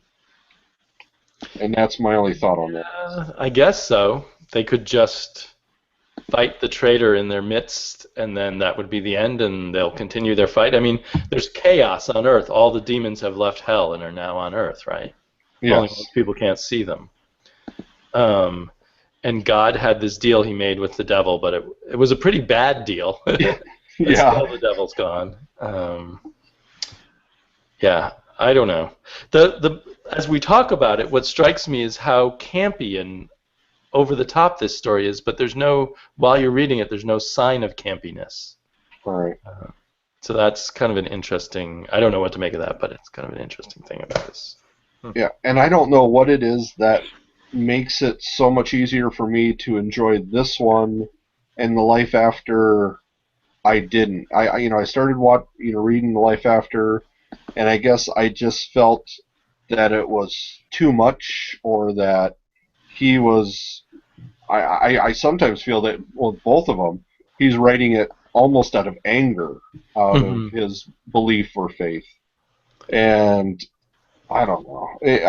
I guess maybe this is the style I like because it's closer to a Hellblazer or one of those sci-fi or fantasy movies that you might get out of something like Right. this. It's closer to other horror comics of the past, whereas The Life After is more comic in the ha-ha comic kind of way. Yeah. With a lighter touch and comical Ernest Hemingway and all of that.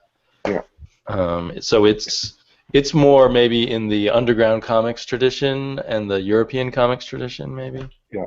So I guess when I was reading both of them together, especially it's weird because they both come out the same week. That seems weird too. I had to choose one, I guess, in my mind, and I chose this over Life After. Sure. And I chose not to pick that one up at all. Because it was only $2.99, and you prefer the $3.99 Fiat That's card. right. Yeah. Well, and I think I like my caviar over my fish eggs. Yeah.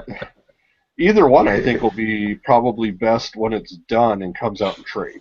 I think it'll be, and I think maybe that's what I'm holding out on Life After. I'll hear you guys talk about it, and then if I feel it, I'll pull the trigger and buy it. So. Yeah. No, it was more for me. It was more the fact it was being put out by Dynamite, and I don't trust Dynamite so much as anything else. Oh, because the other one is Oni and Dynamite doesn't do full runs, or no, it's more the breed of comic that Dynamite typically puts out, which isn't these things. They're this whole kind of new creator owned kind of or whatever you want to call it. Right. That they're doing here versus some of their other stuff versus Vampirella versus some of that and Red Sonja and other exploitation. Okay. Yeah, that more along that lines of a thing. So I just didn't really, despite it being written by the guy who wrote it, because I like his stuff. I tend to gravitate towards his stuff. At least give it a shot. I decided not to pick it up because I figured it was going to be along that vein of books, which I just aren't my preference, so that's why I didn't pick it up in the first place. But once they get into the human sins, maybe we'll see a lot more of that. I can see then, because it's like, well, they can see the demons, but it's all about the demons create the sins. So once they finally get to the sex, then maybe. Well, I don't know. It sounds to me like the tone of the book is different though. Just like the tone of, mistakenly, I didn't pick up Terminal Hero either. And I kind of wish, and that typically is another book I would pick up because it's by Peter Milligan, and I pick up all Jamie's going to talk about right now, right? Cool. Well, it didn't come out this week, but I can just quickly say it got vastly improved with issue 3. So maybe Peter Milligan is getting in his groove here. Mm-hmm. So a lot of us could probably still jump on this now and pick up all 3 issues.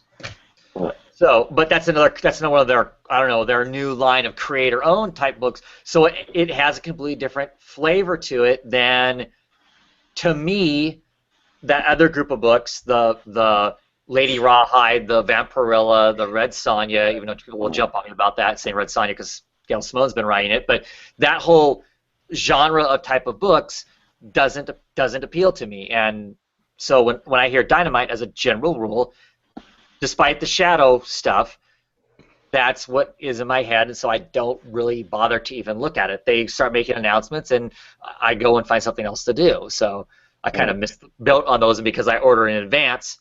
Yeah. Right, it's kind of too late for you, but you probably might enjoy Terminal Hero in trade. Right. I'm glad that they made the price easy for me to support this new program. Yeah. They call it Creators Unleashed. Unleashed. Right. That's what we're calling it. Cool. Any books you want to talk about? Steven, did you pick up any books today? I got Deadly Class, number 8. Sweet. Let's talk about that. Love the cover. Yeah. This issue was a flashback. We got to know a little bit more about Marcus and his past and his connection with that guy who's been kind of following Marcus. And it is brutal. The stuff that guy did to Marcus was just, it was cringeworthy stuff. And they dive into a little bit about the orphanage and what that really was. And it just helps the character. I really like this issue. I really like the art. And what really was cool is that, the coloring. The coloring started out with a gray, and then, it slowly moved to a yellow, and it was just really simple stuff. Like there was green and red. It was green and as his, because one of the characters is reading his diary because he can't talk about it. He gives the diary to this other character, and as she reads it, and things get more and more volatile. It goes from this kind of lemon yellow through greens into the oranges and reds as it just gets beyond violent. Yeah, it's violent, really violent, this issue. And I've been enjoying it. It's really awesome. I didn't pick up the first 6 issues. I picked up the trade, And once I read that, I was hooked. I read that on one sitting, and I can't get enough of this, this book.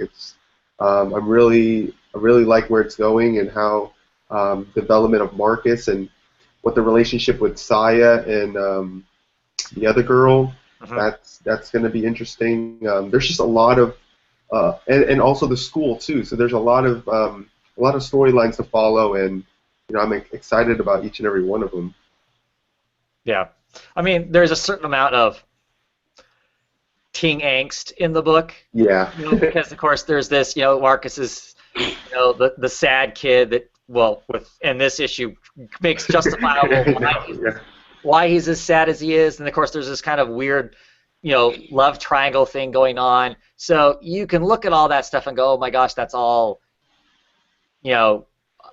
Degrassi-esque or whatever you want to call it, kind of too much teen soap opera-y. But I don't know, it's because it's such a train wreck in the way it is. I don't know, it works. It works without being so over the top that you just kind of you don't read it and you hear the piano music or the violin music in the background. It makes you want to gag when somebody's telling their sob story or whatever. This issue was interesting because, of course, you get this giant history. You find out why Marcus has the reputation that he has. Oh, yeah. And like 90% of it is undeserved. Which makes it really interesting that, he's noted as being this badass that he's having to now try and figure out how to live up to when it wasn't really him. I mean, he does some pretty gnarly stuff in this himself. Yeah. I mean, it's not like he's a squeaky clean person, but the irony here is he sets up this plan to like bring wrath and justice down on these people, and it doesn't turn out the way it was supposed to, kind of a thing. Yeah. But definitely cool. Yeah, it definitely plays up that guy. I forgot his name. What's the guy's name with the? Did they ever tell? What's the guy? Fuckface. Yeah. That's what they call him, right? Really? Oh, okay. Okay. Yeah. That's what everybody else. That's what the class calls him. His friends. Okay. Yeah. So I know, they build him up. They build him up. Needless to say, it's got lots of language in it, but yeah. Yes, very much. I don't remember. I don't remember what his actual name is now. Yeah, I know. That's what I kind of forget about it, but Chester. It's Chester, right? Oh, Chester. Okay, yeah. Yeah, he's got some nice goofy name, but. Okay. Yeah, but the gang of kids, the classmates, all call him, F-Face. Yeah. Yeah.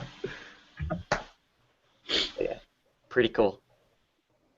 Anybody got there? Any books you want to talk about? Manifest Destiny. Yeah, I don't know why it is. I don't know if anybody else's screen. But Mike, when you talk, I'm not seeing you at all. All right. Yeah. I'm getting the same It's thing. weird. When he's not talking, I see him, but when he is... Well, it's a frozen. It's like your screen's frozen, and then when you talk, we're not seeing you. So I don't know if you want to jump back on, or if you just have to listen to your voice and see a black void, which is fine with me too. I don't care either way. All right, it'll be real short. Manifest Destiny is okay. It's good. Still reading it. I think I need a villain. Or to know what's going to progress next. But they did get past their point that they were stuck at. It's all right, but I'm starting to lose the Lost vibe of it, of questions, answers, and excitement, and now I'm to the point of just give me something else. I guess it's... Yeah. I felt the same way. I'm glad that they got off that little rock thing that they were stuck on, because the last 2 or 3 issues, it's been really stagnant. It's been really slow. We do get those creatures that they go into the forest, and you see those roided up mosquito things that they're attacked by and all that stuff. But really nothing happened. I mean, they did create a kind of thing to combat the insects, so I guess there's something there. But I'm just glad they're off the rock and they're back to exploring. I'm hoping that they dive more into Sacagawea. That's a character that we were introduced to, I think, at the end of the first trade, and they really haven't done anything so far. So hopefully, in the upcoming issues, they get back to exploring hopefully they get to talk about Sacagawea a little bit. The next cover looks like it's the yeah. ship, So it's probably gonna pick up a lot. So I'm still picking this up. It's different. I do like the whole adventure with Lewis and Clark thing. I liked it when I heard about it in history class. That kind of just interests me, and it's kind of cool to see this into a comic book and just kind of these creators taking their having their own take on it. So yeah, it's okay. It's hopefully they improve in the upcoming issues. It's getting to feel a little one note though right now. Yeah, it is. It definitely is. As much as I like the insects and stuff like that, I kind of want them to explore more because we were just stuck in this same place for 2 to 3 issues, and it just, that's a big risk. I mean, what they had to establish for those issues were really, I don't know, it was really slow paced, and at times I was just like, drop it. I read it. I read it halfway, kind of got bored, had to go back and just kind of finish it off there, but. Hopefully it'll pick up. I enjoyed the first couple issues, so I'm going to still keep with it. How many issues are they on now? They are on issue 11. So they're about to wrap up their second trade. Yeah, so that should kind of, the last issue of the trade should kind of be something good. So would you say, like, from what you've read, the first trade was good, and the second trade slows down? It slows down it slows down a lot. I mean, to recommend it, if I was going to recommend it, I just pick up the first trade, see how you like it, and then, I don't know, it's really the first trade. If you're really interested after reading the first trade, then I suggest you kind of pick up the next volume and stuff like that, just see how it goes. The first trade was definitely the questions, the excitement, all the weirdness, and then the second trade was we're going to dig into the characters, but I think they went too deep. Yeah. Yeah, characters are really, I didn't really care much about. I mean, there was a lot of situations that happened because there were one group was on the land and one group was stuck on the boat, and you just kind of, each issue for the past couple issues have been kind of telling their sides of what's going on in that side, what's going on the boat, and just trying to find a way to get off this thing, off the rock or whatever, what's happening. But this issue wrapped it up really well. There's actually some action in there of how they got out, and yeah, so. Killing of the giant toad. Yeah, killing the giant toad.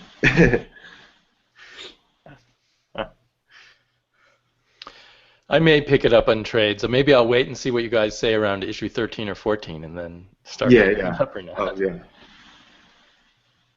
And that's what's crazy is it was what started my pull list. I never had one before. The what I read about it beforehand really made me want to make sure I didn't miss it. Mm-hmm. Now I'm not so intense about if I miss it. Yeah. Yeah. Okay. Are there any books you want to talk about? I got Lumberjanes. I'll just briefly talk about it. Oh. So this series was supposed to go 8 issues, but it's been so popular that it's actually turned into an ongoing. So the first 6 issues were basically these kind of single stories where they're going out into the woods and just crazy stuff happens, like magical stuff. They go and explore and they find different things. And dinosaurs and stuff. Yeah, stuff. I'm reading it digitally when it gets cheaper with my daughter. Yeah. I'm about on issue 5, I think, or 6. Yeah. So in this issue, everything really wraps up, or everything comes together. All the stuff you've seen so far ties in real well. Part of my little gripe about this, this series is that every time I read it and I read the characters, I forget their names. There's so many, this is a group of girls. I think there's like 5 or 6. And I really can't, I can't grasp their names. I can't really, off the top of my head, say which one is which. because I mean they do interact a lot, and there's a lot of conversations between them, so it kind of gets it's really hard to follow who's saying what. But in this issue, everything ties in together, and it's really interesting. It's something that it's a little twist that I really didn't recognize. And yeah, this continues to be really, really good. I recommend it. Boombox. It's something that I kind of, in the beginning, I was kind of hesitant on picking it up, but I heard a lot of good things, and it's a really fun book. It's like in that Adventure Time, kind of tone. Really, it's really good. And Noelle Stevenson, she actually is like a web comic creator. I know she did some web comics and stuff like that. So it's really cool. Boombox is doing some good stuff. I pick up Teen Dog, who's also is another comic from the Boombox line, and that's pretty cool too. So Boom Studios is doing some good stuff. Yeah. So. I was gonna say, people who don't know, Boombox is a subset of the Boom Studio main line of stuff. Boombox is more of a younger audience geared, right? Yeah. Some of that stuff. I think what happened is they brought in a bunch of these web people to do things like Adventure Time, and they did such a good job, and Adventure Time was so popular, they decided, let's start a line of original comics by these people. Yeah. And they are a lot of really talented people, and they come at comics from a little bit of a different approach than what we usually see. I love Lumberjanes, and a lot of Adventure Time is actually extremely good, even though I don't ever watch the TV show. Yeah. You get the you definitely get the voice of what's happening in the cartoon, and it translates so much so well into the comics. So. Right. Usually a comic is a pretty lame. If it's based on a TV show, it's like a lame reflection of the TV show. Yeah. And in Lumberjanes too, at the end of each comic, they have a playlist. I'll show right here. I think we got that in the digital version. Yeah, I think it's only the digital version stinks. So in every print version so far, we've been getting a playlist of music describing each character. So this month was Rosie. So this is Rosie's playlist. Cool. It's really cool. You go on YouTube. There's actually people who create these playlists for you, and I've listened to some of them. And they're really good. So that's another part of picking up the physical copy. That's really that really rewards readers for actually picking it up. So I'm probably not going to get that playlist if I pick it up in trade, huh? Maybe. I mean, they might have this deluxe edition to where it'll all be together with CDs in it. Awesome. CDs, cassette tapes, 8-tracks. I probably will get it in trade. Digital comics are a good way to read comics with my daughter, and since it's cheaper, also, I've just done it that way. Yeah. But I like it a lot. It's very good. Yeah. Very rich. I keep hearing great things about it. Of course, I didn't get on it, soon enough to feel like I can now figure out how to track down the single issues. I figure I'd pick it up in trade because I want to read it. I think my daughter would probably be interested in reading it also. I've discovered that with my daughter right now, her reading tastes are she does not enjoy reading an issue and then having to wait 30 days to get another issue to read another issue. That's long enough time. It's not that she really forgets what's going on, but it gives her enough time to not necessarily care. That length of time for suspense is too long as far as she's concerned. She wants a bigger chunk to consume all in one shot. So I'm looking at it and to get it in trade for her consumption of it, if nothing else, too. So that means that we're going to start seeing Batgirl coming out twice a month for that kind of age bracket. But. Or seeing it sell a lot when it comes out in trade. Right. Right. Could be. Pick up Trees. Issue number 6. Yep. This still continues to be one of my favorite comics. I absolutely love the art in it. I love the way, as far as the art and the storytelling goes, I love like the opening page. Yeah, I love that page. How it's the title page. The title page blurs over. I mean, this looks like a piece of, like, if you were setting in Italy or France or something like that, and somebody was painting, or doing a charcoal drawing of the city street as it's going along. I love like this camera angle where it's down low, up partially through the drinking glass as you're talking to the people and whatnot. The art just.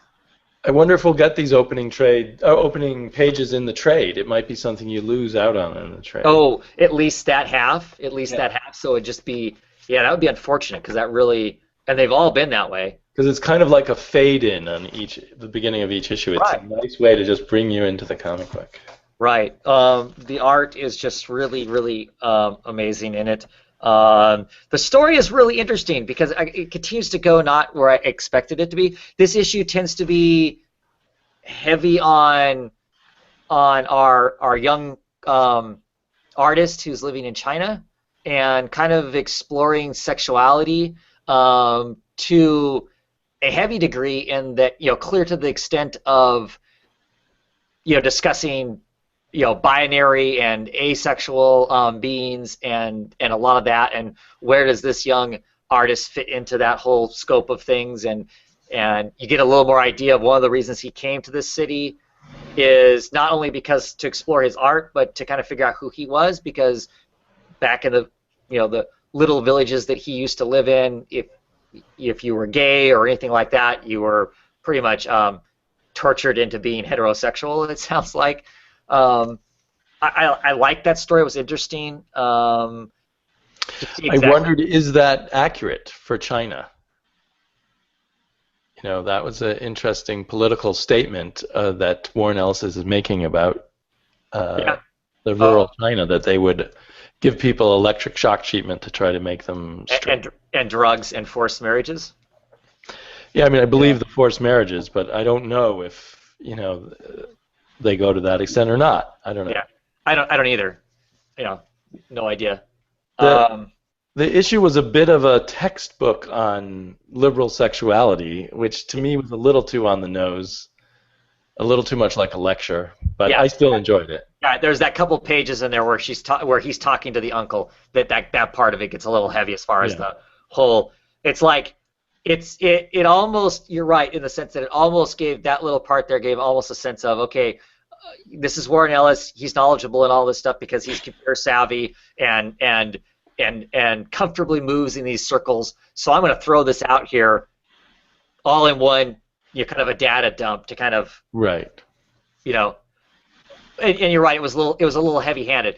I mean, up to this point, I've liked the whole trans woman thing and whatnot. Don't have a problem with that. I mean, I've liked the way that storytelling is going. It's been in your face, but at the same time, just subtly, organically telling you. And that part of it there, the set down. Here's the alternate version of the birds and the bees. Right. Kind of a thing, right? That's kind of what it was. You're right. Did feel a little on the heavy-handed side. I imagine it would be a really nice thing to read if you were someone struggling with your sexuality. If you stumbled across this comic book, it would be a handy. Those 4 or 5 pages would be very useful to you. But for me, it kind of stopped the story briefly while I read that part. Mm-hmm. But overall, I like the issue a lot. I like that it was more focused. Mm-hmm. If I had any trouble with trees, it was that it was a little unfocused because we jump around through so many different stories. Sure. And we had a nice counterpart with the story of I don't remember which city we're in, where the woman is talking with the man in the bar about their criminal shakedown of gay people. That's Italy. Right. That was interesting. I thought that was interesting that this issue had as much sexuality stuff in it, because we go to like Milan or wherever it is in Italy where the other one's going on. Okay. Right. Because isn't that the young girl that's kind of hanging out with the guy? The guy who's training her to fight or something? Well, training her to kind of be wise about the world in general. Right. Isn't that the same woman? Yeah. That scene it felt like a jump cut that we jumped too far ahead in her story, and I felt like I missed a little. Mm-hmm. Well, I just kind of felt like she left him. She'd had some experience with him. I mean, I'm sure she's going back to him and whatnot, but decided to go back to what her normal life is, kind of a thing, and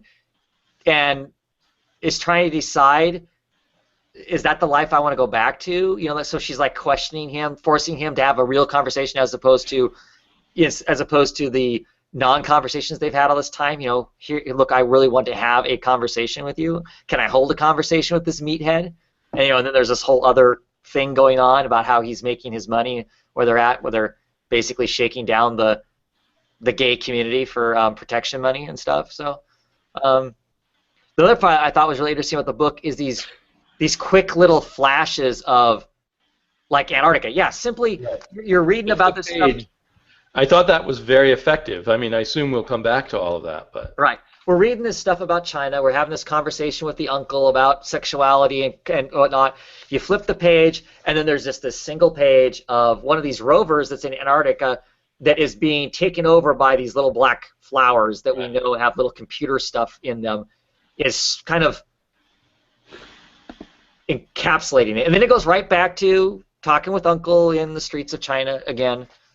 Was the last picture the tower that is the tree that is in Sudan or wherever? In Somalia. Somalia. Yeah, because it's got the stuff on top of it. Those are the little weapons they put up on top. That's the only tree we've seen the top of, because all the rest of them are so tall we can't see the top of. So this reminds us that we've got this pending potential war going on, that they're using this as a base of operations. It does feel like that stuff's going to be even more effective when you're reading a trade. Yeah. Because you'll get to go on and 10 pages later see what that's about or something. Yeah, and it will. I think it'll be a great trade. I am enjoying the heck out of it. I don't want to wait, so I'm enjoying the heck out of it. Yeah, me neither. I don't want to wait, and the price makes it easy not to wait. Yeah. But it will, for those who aren't reading it, it will be a fantastic trade. Yeah, and the covers are awesome. I love the covers. I really do like all the covers and of course there's more going on in China than just the whole exploring our sexuality thing. There's suddenly drones flying around. The Chinese military have kind of moved into the city some. They've got cameras out. They're photographing stuff. So there's obviously something else potentially sinister going on. Right. And of course in Antarctica we have those black flowers that are now growing back over that one guy again.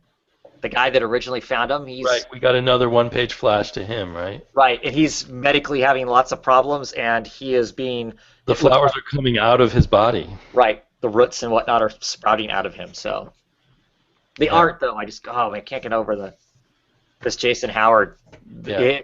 The camera angles he uses and whatnot are fabulous. Yeah, this is definitely the good Warren Ellis. This is the Warren Ellis I like. Right. Yeah. Other than that little brief moment in there, like you talked about, that seemed a little textbook on the head kind of a thing. It really this book really feels like Warren Ellis has something new to say about. He's trying to tell us something, whereas the last little few years of his writing, I think, in books, he hasn't been quite so fresh. So cool stuff. Any other indies? Can you guys see me now? Sure can. You're alive again. Just real quick, Quantum Woody. I bought the $1 reprint, and it's a fun read. And I did the Delinquents, where they cross over with the Archer and Armstrong. So this is just the feed-in, and I mean it's good just to see for $1 to re-explore a new book like that. Mm-hmm. Also, for $1, they did Valiant did one of the handbooks like DC, Marvel, and all them did, where you get to explore, who everybody is, what their powers are, all that kind of stuff. The who's who in the Marvel universe, yeah. Yep. And so I just thought that was nice. For $1, it was nice of them to do that, smart to release it, and gives quick synopsis of each of their comics. So does picking up that $1 of any of those books make you inclined to either go pick up the trade or start reading the... No.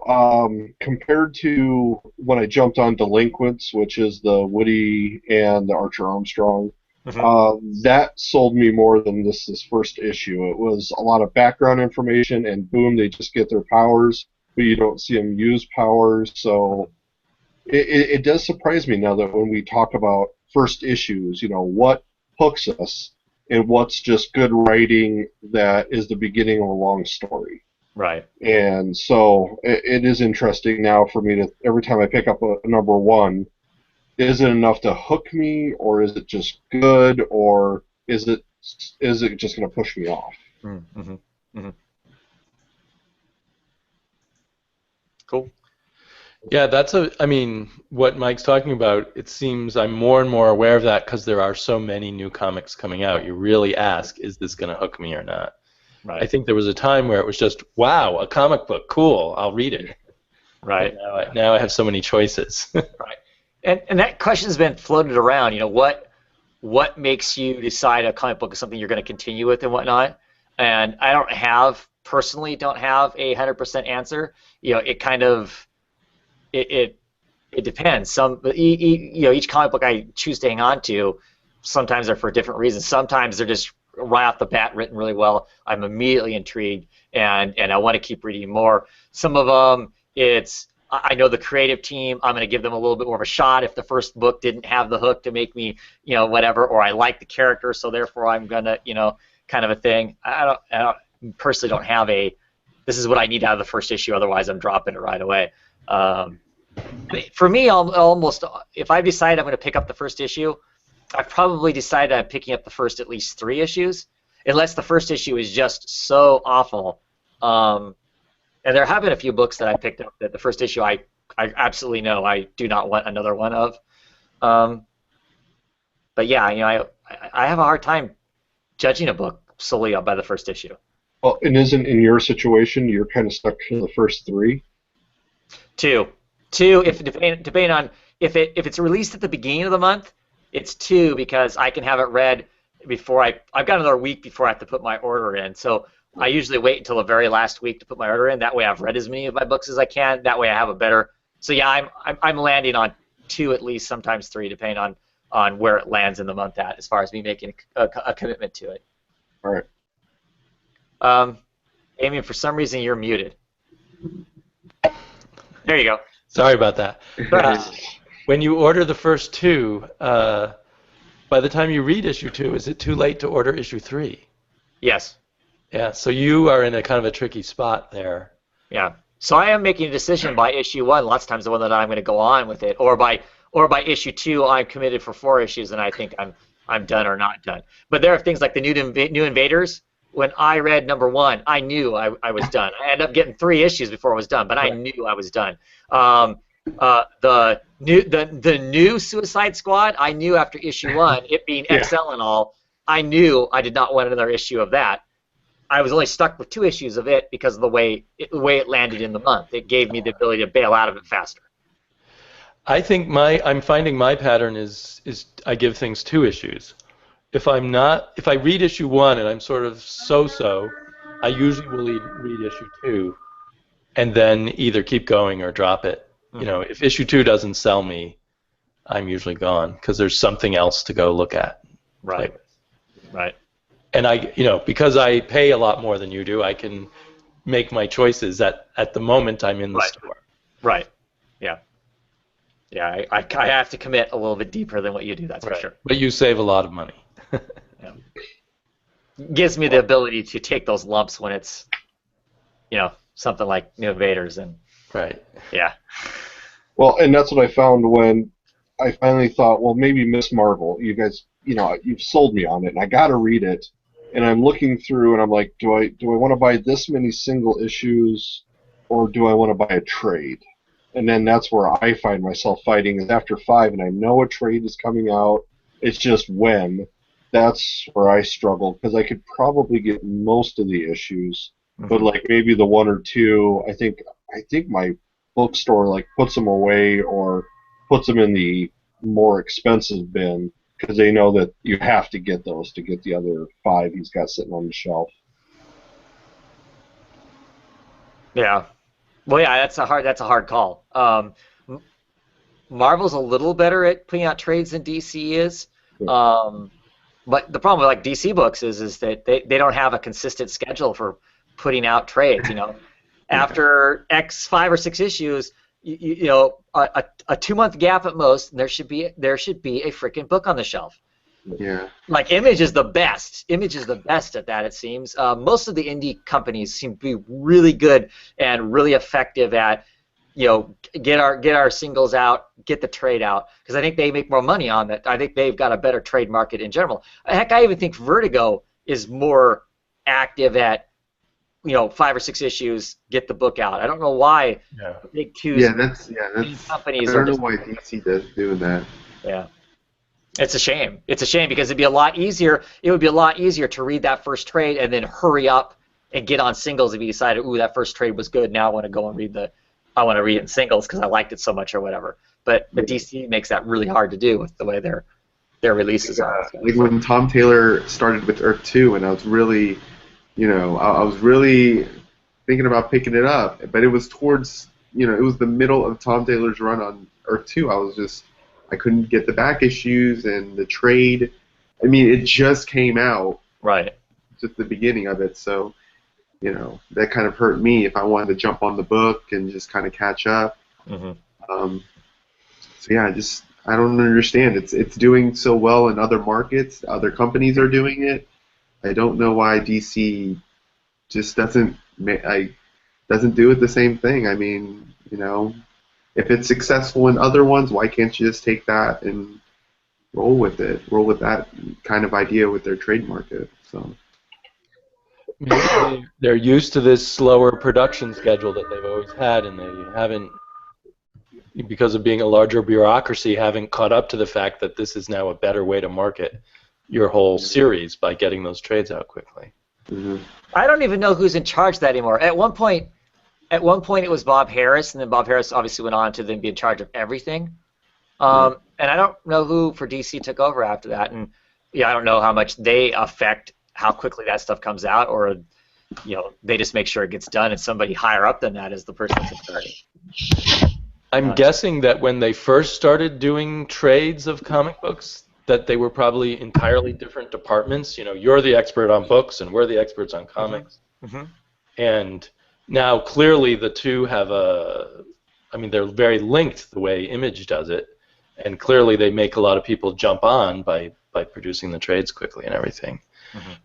But maybe at the big places they still think of it as two separate businesses. Yeah, could be. Yeah.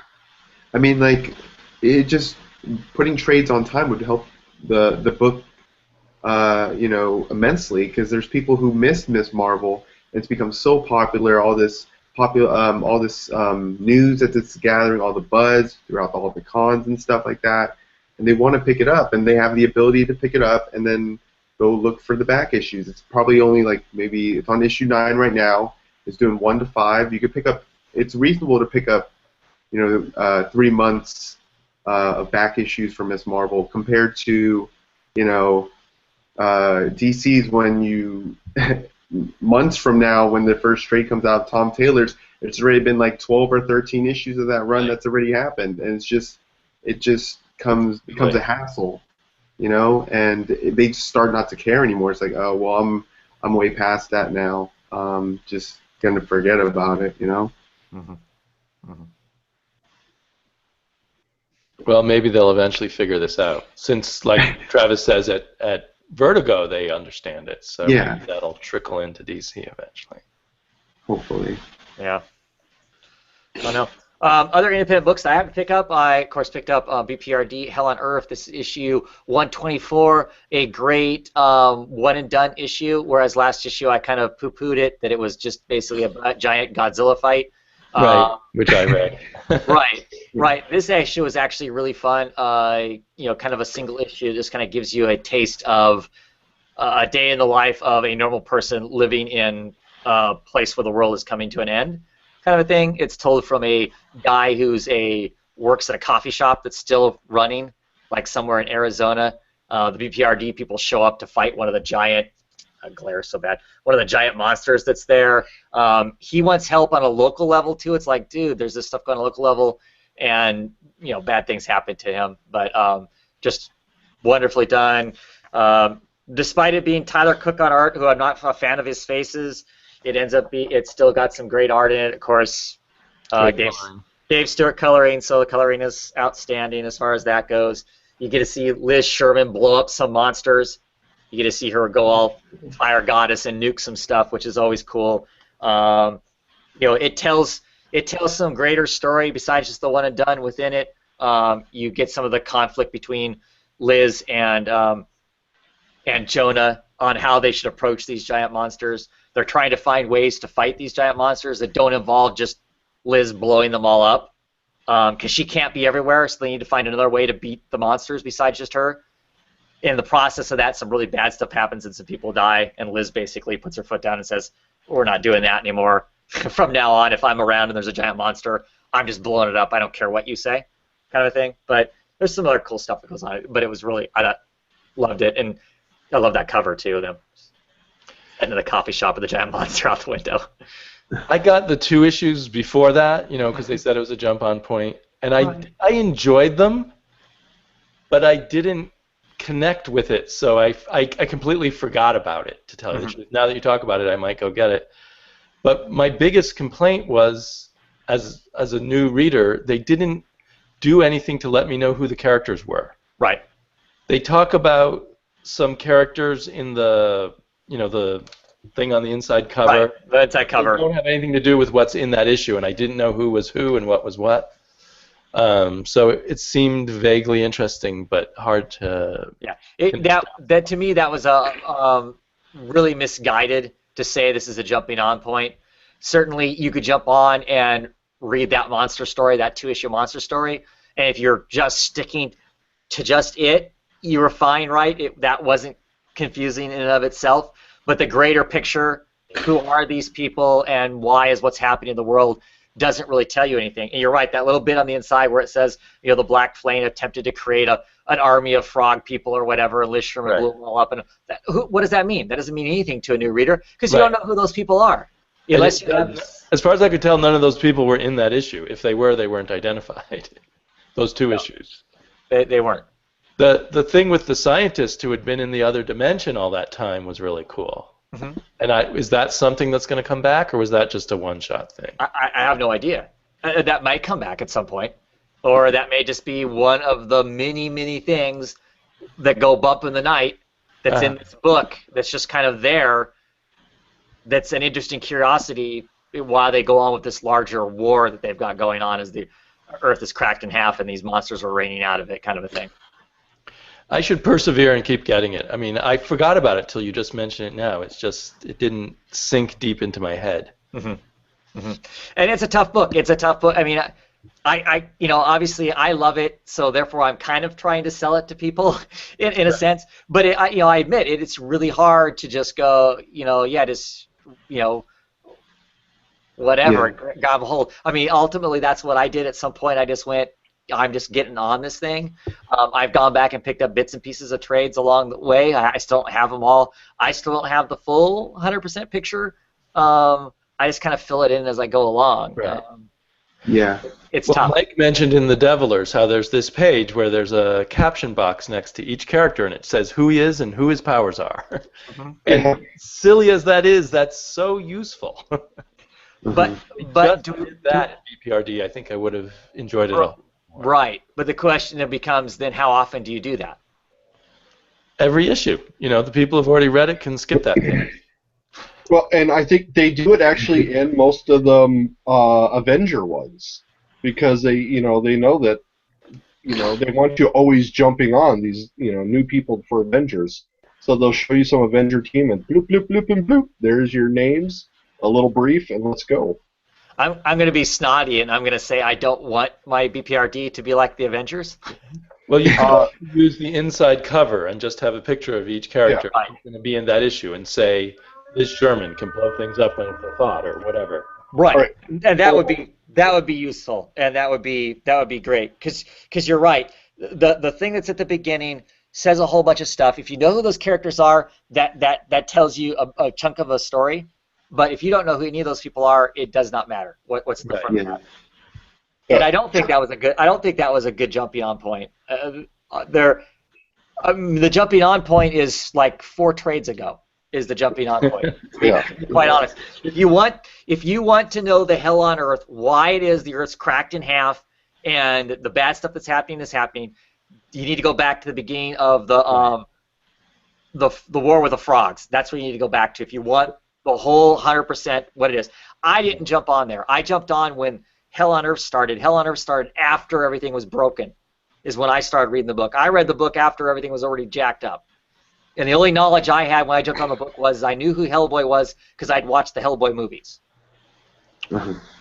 I just don't like to work to figure out who the characters are. Like, I don't mind not knowing why hell is on Earth or something, but I want to know, you know, Travis wishes his teenage son would read more comics, and Read'em Steven wishes Superman was better, and things like that. And then I can quickly get into the hangout and know who everyone is. Right, and there is some of that. There is some of that in the books, but not all the time. Right. But not all the time. Sometimes it'll, like this one.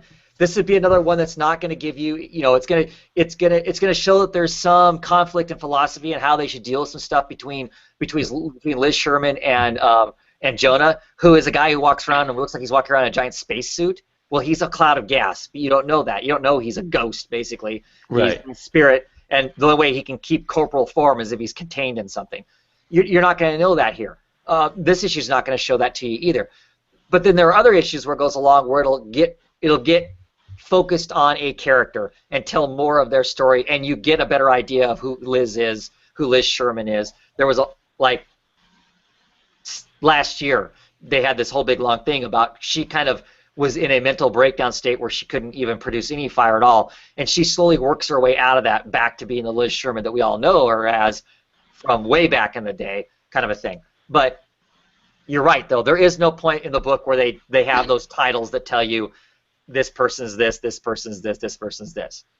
Yeah. It's not the best description I've ever seen, but one of the funnest ones I've ever seen was the Dark Reign, Dark Avengers, X-Men crossover, where they had a little box, and each one it would say like, it was all songs, so you had to know songs, but it was like Norman Bates is a devil with the blue dress on, and Mimic was a song that only he can hear in his own head, sung by 3 different voices.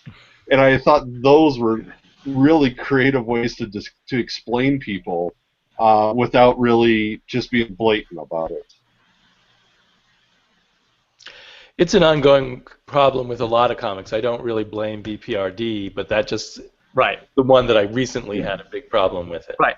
It does make it hard. That's why I always struggle. I mean, there isn't a month goes by that somebody doesn't send me a message saying, Travis, where do I jump on BPRD at? And it's always, I will say just jump on and wade in the deep end and ask questions, and it'll all work itself out. And then I have some purist who jump on me on Twitter and say, "Are you crazy? You can't tell people just to jump on." They have to go back to it. Minimum, they have to go back to the fight with the frog, the War of the Frogs, and really they should just go back to the day one when Hellboy was born and fight Rasputin, kind of a thing. And I'm like going, I'm trying to be a little more realistic. I mean, unless you're wanting to go buy 30 volumes of trades, which is awesome that all that stuff's out there. If you decide you like the Magnolia universe, the Hellboy universe, there is a ton of great stuff to go out there and read and enjoy the heck out of.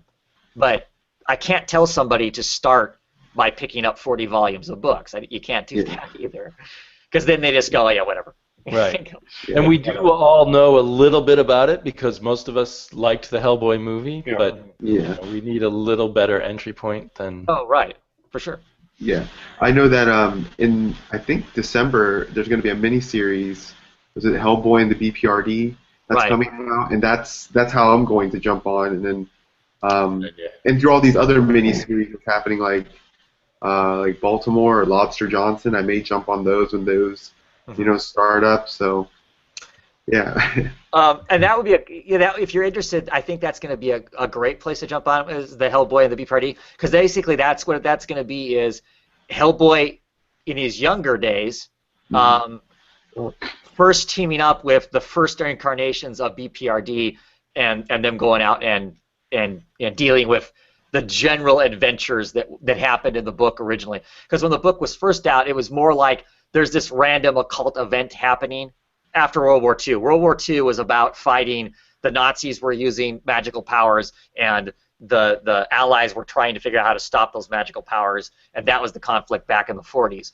But by the time Hellboy is an adult, and the BPRD when it's first starting out, they're just going on adventures. I mean, it's basically the equivalent of if you took these characters and dropped them in a H.P. Lovecraft story, and instead of the people going crazy and everybody dying, they shoot the monster in the face and somehow walk out the other end of it, and it's fun. Yeah. So I'm assuming that's what the book will be more like. That's how the book used to be before the world cracked in half and all this really horrible stuff's happening that's happening now. But probably spent way too long talking about BPRD. Red Wild Zen, still a really fun issue. These anamorphic, or however you say that word. Anamorphic. Sure. Characters dealing with the turn of the industrial age, dealing with these space creatures, or at least one space creature that basically looks like a headlight with tentacles sticking out of the bottom of it. We get introduced to some other great characters in here. A female rider cat who lives off in the middle of the forest by herself. She's an agoraphobic, and she's more inclined to deal with the monster with a shotgun, and she's more comfortable doing that than she is having 4 guys standing inside of her house. She about hyperventilates because all these people are invading her home. But there's some fun stuff in there. The alien creature is pretty exciting. The dialogue between all the people, could they capture the kind of countryside Brits? I don't know if it's legitimate or not, but it as an American it feels like it is, and feels very very amusing as far as that goes. So, which animal is Ghost Critic? No. If he doesn't read this book, I'm going to say he's the rabbit, and I'm sorry because the rabbit doesn't fare well in this issue. But yeah. Final issue of Veil. Surprisingly, Greg Rucka written. This is probably the weakest work I've ever read by Greg Rucka. It ends basically incredibly anticlimactic. Feels like they could tell another story if they wanted to. I sincerely doubt that they will, and if they did, I wouldn't pick it up. The art is interesting, but it's an interesting art style with the colors and whatnot. It's quite an assault of colors, though. But it took a long time for this issue to get out. I don't know what the problem was, if it was whose schedule was way off, but I don't know. It wasn't that great. And my last book I picked up was I love this cover. Was The Sixth Gun, Days of the Dead. If you're into The Sixth Gun, this is a really good. I continue to say it's a really good miniseries. It's a spin-off from the regular title, having to do with the swords of Abraham and the Sons of Solomon, something like that. Yeah, the two groups and how they interact with each other and some particular individuals in that group in particular. But yeah, really cool, really good. Art on the inside isn't Brian Hurt. Brian Hurt did the cover, but the inside is Mike Norton. But Mike Norton has his own style, but he gets close enough to Brian Hurt's at the same time to where it still has the feel of a Six Gun book, despite not being drawn by the regular artist of the Six Gun. So, well, that art almost looked like East to West with long-haired white. Yeah, well, they're cowboys. I mean, it's that era. It's that kind of an era. As far as the Western aspect of it, it has the same feel, but it's not the same kind of book. Yeah. But there's some cool stuff that happens in there. That's a ghost possessing that girl by running itself through her. Yeah. Cool. Yeah, Colin Bunn, that was the same guy that wrote Deadpool, is that right? Yes, that is the same guy who wrote all those Deadpool. Thank you for that. I hear he's doing a return of the Evil Dead Deadpool or whatever. Right. It's another Night of the Living Dead Deadpool. Yeah. Yeah, somebody else would have to. His best work, I hear. The Deadpool influence in the Six Gun. Oh, thankfully, no. Thankfully, the Six Gun was being written well before he started writing Deadpool. But the more recent Six Gun may really, be enlivened by the Deadpool influence. Oh, definitely. There'll be those mindless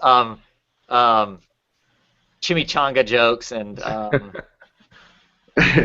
When I see him on a panel, I'm gonna go ask him a question about how much Deadpool influenced Six Gun or your other creator works.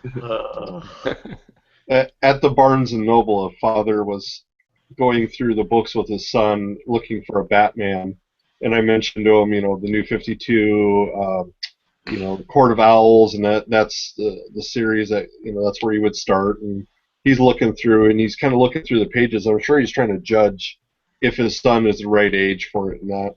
But then I hear his son say, "Ooh, Deadpool!" I'm like, "Well, you can't ruin that kid. Just buy that whole Batman series and get him started on the right path."